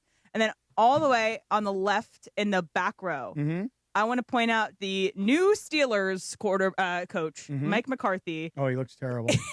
The hands in the front underneath the belly is a really bad look. He looks so demure. He looks so like, oh, here I am. And then we got what's his face? The guy at the Jaguars next to him. It was not very good for him. Anyway, I love this photo. I love how everybody just kind of has their personality on display, and everybody looks terrible in every photo. I'll tell you what, it's funny you love this photo. That was Dan Quinn, by the way. Okay, Dan Quinn. In between the two? In between yes, The Rock Commanders and, head coach. Yeah. Really? Yeah. Tell you one thing, when you look Dan at Quinn this got picture, old quick. Yeah, when you do look at this, you never really see him without his hat on backwards. When you look at this picture, and I know there's all this talk every offseason, Rooney Rule, cultural diversity, et cetera, et cetera. You look at this picture, and everybody who's got a gripe about that, they should be griping about that, because look at this picture. Not exactly what you would call a culturally diverse group of individuals. Exactly. And we lost one this year with Mike Tomlin leaving. And I think that, that being said, I think it's an interesting season coming up for us. You guys were talking about Puka, and you guys were talking about what Sean McVay said about the backup situation and about Puka. Where do you guys sit on where Puka will be this year? Oh, I think Puka will be with the Rams this year. Yeah, I mean, McVay had some comments, I think. But do you think he's going to get extended? Yes. I don't think they will extend him until they are confident and comfortable that he's growing up and starting to become a man. Oh, I think they'll extend him this summer. They'll do it like any day now, I think. Oh, really? The way that he talked about it. Here, I'll play the clip. Okay. So he was asked about, like, how do you deal with, like, the situation with Puka when he's always making headlines? How do you talk to a guy like that who's still so young and has a lot to learn? Being around him for 3 years, love this guy's heart. He's got an authentic, just zest for life. He's got just this vibe about him that you can't help but love. And he's continuing to mature. And as you're becoming this amazing player, that comes with responsibilities, especially as you start talking about contracts and things like that. But we love him. He's one of us. You want to continue to put your arm around him and help him continue to grow in all areas of his life, not exclusive to football, but just as important. I think we want to invest in the whole person. That's been something that's that's been really important about our operation, and that's what you do. And you just deal with people with clear, open, and honest communication, and you love them enough to be able to tell them the truth and give them some grace, and you try to help them navigate, the things that are inevitable in life. And I certainly had that when I was growing up, and we want to be able to provide that for him as well. Is there a benefit for the Rams to extending him right now? Like, what's the benefit I don't besides see locking him up long term? I don't see it. I mean, the price will eventually go up. It will. And it's a good deal. But I don't think it's a very good deal at all. I mean, well, when you say that, you mean in comparison to the most recent deal that was signed, which was Njigba up in Seattle, which was a $120 million contract with like $100 million guaranteed. Like, I can only say this. I think Puka Nacua is a great player. Great player. But I think he's going to age like a banana. I don't think he's going to age very well. Well, I can understand why. He takes too many hits. He's very physical. Yeah. I also don't know what he's going to be like without Matthew Stafford as his quarterback, because I think for him specifically, he does a lot by being a tough receiver, and it's not really about separation. Precision, yes. Yeah, it's not really about separation for him, which is good for Matthew Stafford. He can thread those needles in those tight windows, but I don't think that's going to be the case with either a new quarterback, a rookie quarterback, or a developing quarterback, or with somebody else coming in. I just think that there's no benefit for the Rams to extend him right now, especially with what's going on. I tend to agree with you. I don't think he's going to be, and he's even said he's not going to play forever. Like, remember he had that quote a year or so ago? I think he's worth one contract, similar to what Cooper Kupp was worth. And then the end will probably not be so great because similarly to Kupp. But they also didn't extend Cooper Kupp the same way that JSN was extended up in Seattle. Different. And it was right after the Super Bowl, and it kind of felt like they had to. I think this one, they benefit from waiting, and they benefit from just franchise tagging him next season. Yeah, well, look at that. Give her the applause for give it to her. I mean, it's a great take. Producer Emily. But Emily, do it yourself. You stop. Because we have to give her praise. Yes. She has been going great, but she has been going to the Great Bergman School of Content. Oh, yeah? An amazing Rams conversation. Well, and I would I'm say an A student. and she doesn't have to say anything, Summa but cum laude. she's also on a show that knows how to talk football. Oh, come on. Why? Come on. I'm happy to talk football whenever you guys want to. I will tell you, I agree with you, by the way. George. I'm in your camp on this one. I think that... You know that's going to get used in an open. Yeah. Just saying, we know how to talk football really well. Cappy, because of Cappy.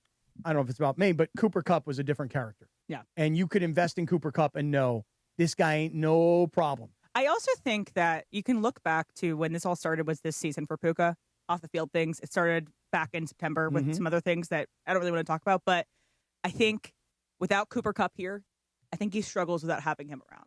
Oh, sure. Well, that's why they work out together in the offseason, because he's still being mentored by Cooper Kupp. Yeah, I think that's a big hole. I hope that somebody on the Rams can step in and be like, maybe it's Devonte Adams. Maybe it's not. I mean, they were definitely two peas in a pod last summer. And kind of kept them on the straight and narrow. Yeah. And I think that is, I hope Puka stays on the straight and narrow because he's so talented, and I hope he doesn't age like a banana. That's all I hope. I just don't, I can see in the future, I don't think it's good. Here's what I've said about this from the beginning. If the Rams do not sign him in free agency and he leaves and goes somewhere else, and you ask somebody why, and if they were being honest, you would start to hear things about Puka the way people in Dallas complained about things about Luka, meaning they complained he was overweight, they complained that he smoked too much, drank too much, whatever. I'm not saying that those are the exact same things. I'm just saying that they're going to say there's an off-the-field person that we were having problems trusting on the field. His performance is outstanding. He's one of the best wide receivers in the NFL. There is a real concern for a young kid like him with money and fame in this town. Sure. And the way he has had some off-the-field transgressions. Do y'all have to wrap now? Or, I don't know, the YouTube hour? No, we can keep going. Okay, good. I just didn't know what this There's no heart out here. Wow. You don't hear George say that often. No. You know it's going He well. really loves Emily. He loves her. I'm a big Emily fan. Yeah, I think... I don't know. Do you guys also see what Kyle Shanahan said about the Australia game this morning? What do you say? So we talked about how he does not see any benefit for the 49ers in going to Australia. He hates having agree. this bye week afterwards. I think that... Do you guys like these international games? Hate them, but I hate them because they're in the regular season. Because if these games were preseason games and you took the NFL... Like what the Premier League does. So I don't know how much you guys watch Premier League soccer, but in the summer they do these exhibition games, friendlies in the United States. You can go and build fan bases here, but they don't really mean anything. Right. They'll still have some players play. Not every great player plays in these exhibition games. When Manchester United shows up and you're a fan of whatever superstar player they have, and he's not in the game, but their uniforms are saying Manchester United, the fans will show up. the fans would show up in Australia if it were a preseason game, and you wouldn't have to work these guys over to go for a regular season game. But it goes back to the conversation we were having with Joon Lee not long ago. Oh, by the way, I love Joon. He's awesome. The NFL wants to do what the NBA is doing, which is international expansion. And it doesn't mean necessarily that you're going to have teams in other parts of the world, even though there's been talk about Mexico City, there's been talk about London. You can do it in these on the Western Hemisphere. I don't think you can do it with going to Europe and going to Australia. It has to stay in these time zones in order for you to expand, at least I hope. But don't you see, though, that even if they don't put a team in another country, it's all about merchandise and ticket sales and impressions. TV rights deals. And it's exactly. So while the NBA is going to have a whole separate version of the NBA in Europe, the NFL tried that early on. They may have been a little bit ahead of their time with NFL Mike Europe. Trudell was out there working back in those days, and DeMarco was a player, right? I went and broadcast those games. Yeah. I broadcast those games for the NFL Network in probably like 2004, 5. Yeah. And I went over, I was in Frankfurt, Germany. I was in Dusseldorf, Germany. I was in Amsterdam. And I went and broadcast a whole bunch of those games. I just think that the NFL needs to have the mindset of what soccer has, which you need to respect the fans of majority of the fans you have. And like you said, make it exhibition games, maybe have a couple things out there. But I don't see a Super Bowl ever happening. I hope not. No. I also hope that it's not an expansion where you have a whole division out there. Yeah, right. And if it was, they have to make two buys. Mm-hmm. I love football. I wanted to say I just worry about oversaturation. I worry about it not being as special anymore by having games every single day of the week. Yeah, it feels like the ritual will be off. And the bodies aren't going to last. Like, that's also part of it. And here's the thing. They're going to want to go to this 18-game model. Yeah. And here's the funny part is the owners will concede more bye weeks. Like, sure, extend the season. I think what the NFL really wants, and Cappy, I'd love to get your thoughts on this. The NFL, what they really want, they want to go to is it President's Day or MLK Day? It's President's Day. It's President's February Day. 16th, 15th, right. like in that They neighborhood. want to go to that, so that way you have the day off after the Super Bowl. Which they will for this year for the ESPN one, because the day after, it's on Valentine's Day, the day after is President's Day. So it's the very first holiday after a Super Bowl. So they want that, but the thing is the bodies aren't going to last. And it's okay if it's all the other bodies not named the quarterbacks. But when the quarterbacks start to fall apart in record numbers, that's going to be kind of where it jumps to sharp. The quarterbacks are the only people that matter in terms of a union, unfortunately, because if they don't buy in on whatever it is, no one else will. And I think also Travis brings this up all the time about how football will be every day of the week eventually. It won't, because players don't have the ability to recover. That's why Thursday night football games suck. Yeah. It's because they are all hurt, injured, can't recover. There's guys that miss the game. It's ridiculous. But it's why the NFL scheduled better games more recently on Thursday, because you have to counterbalance the randomness of less days, because that means more things could potentially go wrong. That's why the Rams lost that game against the 49ers on that weird short week. Weird things happen. It's more of a rush game on Thursday nights. It's like, anyway, it's ridiculous. Yeah. To be continued. Can I say that? You gotta go. You close the laptop. It's ready to go. Yeah, that's really what Sorry it about is. that, Cappy. For me, I have to just go. I got to go. All right. I mean, it's okay. All right, 10:02. Great job, Emily. Thanks, Em. I think we're gonna do a weekly Emily segment. Sure, if you want. When is the cornhole thing? When are we? Whenever the things come in. Okay, Are they in, Greg? So, according to Steph, they ordered a new one. I do want action. I mean, as well. There's no way he gets the 70%. 100 on Mace or 100 on... 100 on against Mace. Yes, agreed. Okay, so Mace if I take Mace, do I get all of your hundreds? Well, doesn't Mace you have to deal that with Mace. You have to work that out with Mason. Yeah. What was that, Emily? I said, doesn't Mace get the money? No. Because I'm taking his side, so I got to put up get the money. it. Oh, if you lose, that means you got to put up money too. But just one 100. Well, you're taking the right. You would, but then I would get everybody else's 100. Well, you'd have to work that out with Mason, because he's the one that is being bet against. Chat, what do you think? Right. Wait in the chat. Time for our Don't Sweat the Small Stuff calendar of the day. It's a quickie for Tuesday, March 31st, 2026. Empathize, Cappy. Developing your empathy also serves to heighten your own level of happiness and to greatly reduce your stress. So empathize. That Mace maybe isn't that great at cornhole. Or maybe he is. Maybe he is that maybe good. He's 60% great. Not 70% great. Year of the Mace. 60% maybe. What It is time. Year of the Mace. It was Year of the Mace last year. It's always Year of the Mace. Time for the Dealer's Choice It Real was Deal. also the year of the Mace when their audience hacked the Bandies too. Yeah. Dealer's Choice Real Deal brought to you by Soa's Advantage. Want to sell your house before you call an agent? Call Soa's Advantage. They'll buy it as is with a competitive cash offer. No repairs needed. They make selling easy. Call 888-390-AS-IS for a no-obligation offer or visit sellersadvantage.com. DRE 01961658, Cappy. Just want to have one question, and I will leave it to Bergie to give us the answer, but it might not happen until tomorrow. Oh, look at that. What a tease. Yeah. Berg, I walked in today to the studio, and there was a photo sitting on my desk of Amy Schumer. Cappy, what are you doing, brother? I just don't know what Amy Schumer's doing on my desk. Maybe tomorrow you'll tell me why you put Amy Schumer on the desk, Bergie. What are you doing? Why are you doing this to me? Why are you doing Amy Schumer? Why can't we have an inside joke? Why are you doing this to me? Just because she might, her and JT the Brick might have a resemblance. What do you mean? Man, It was all a right. tease. Show's over. You are bad. Well, because I don't want you to do this tomorrow. You're a bad guy. I want you to come up with your own thing tomorrow. You're a bad guy. Well, you were going to try to do it tomorrow and stick it on Bergie. I was going to do it 10 minutes ago, but I deferred to Emily. She was great. Emily was great. Don't we have to leave? Yeah, we got to go. Everybody have a great Tuesday. Rich Eisen Show now. We'll see you tomorrow for a windy Wednesday at 7 a.m. on the Sedano and Kap Morning Show on ESPN LA. But football's different than basketball.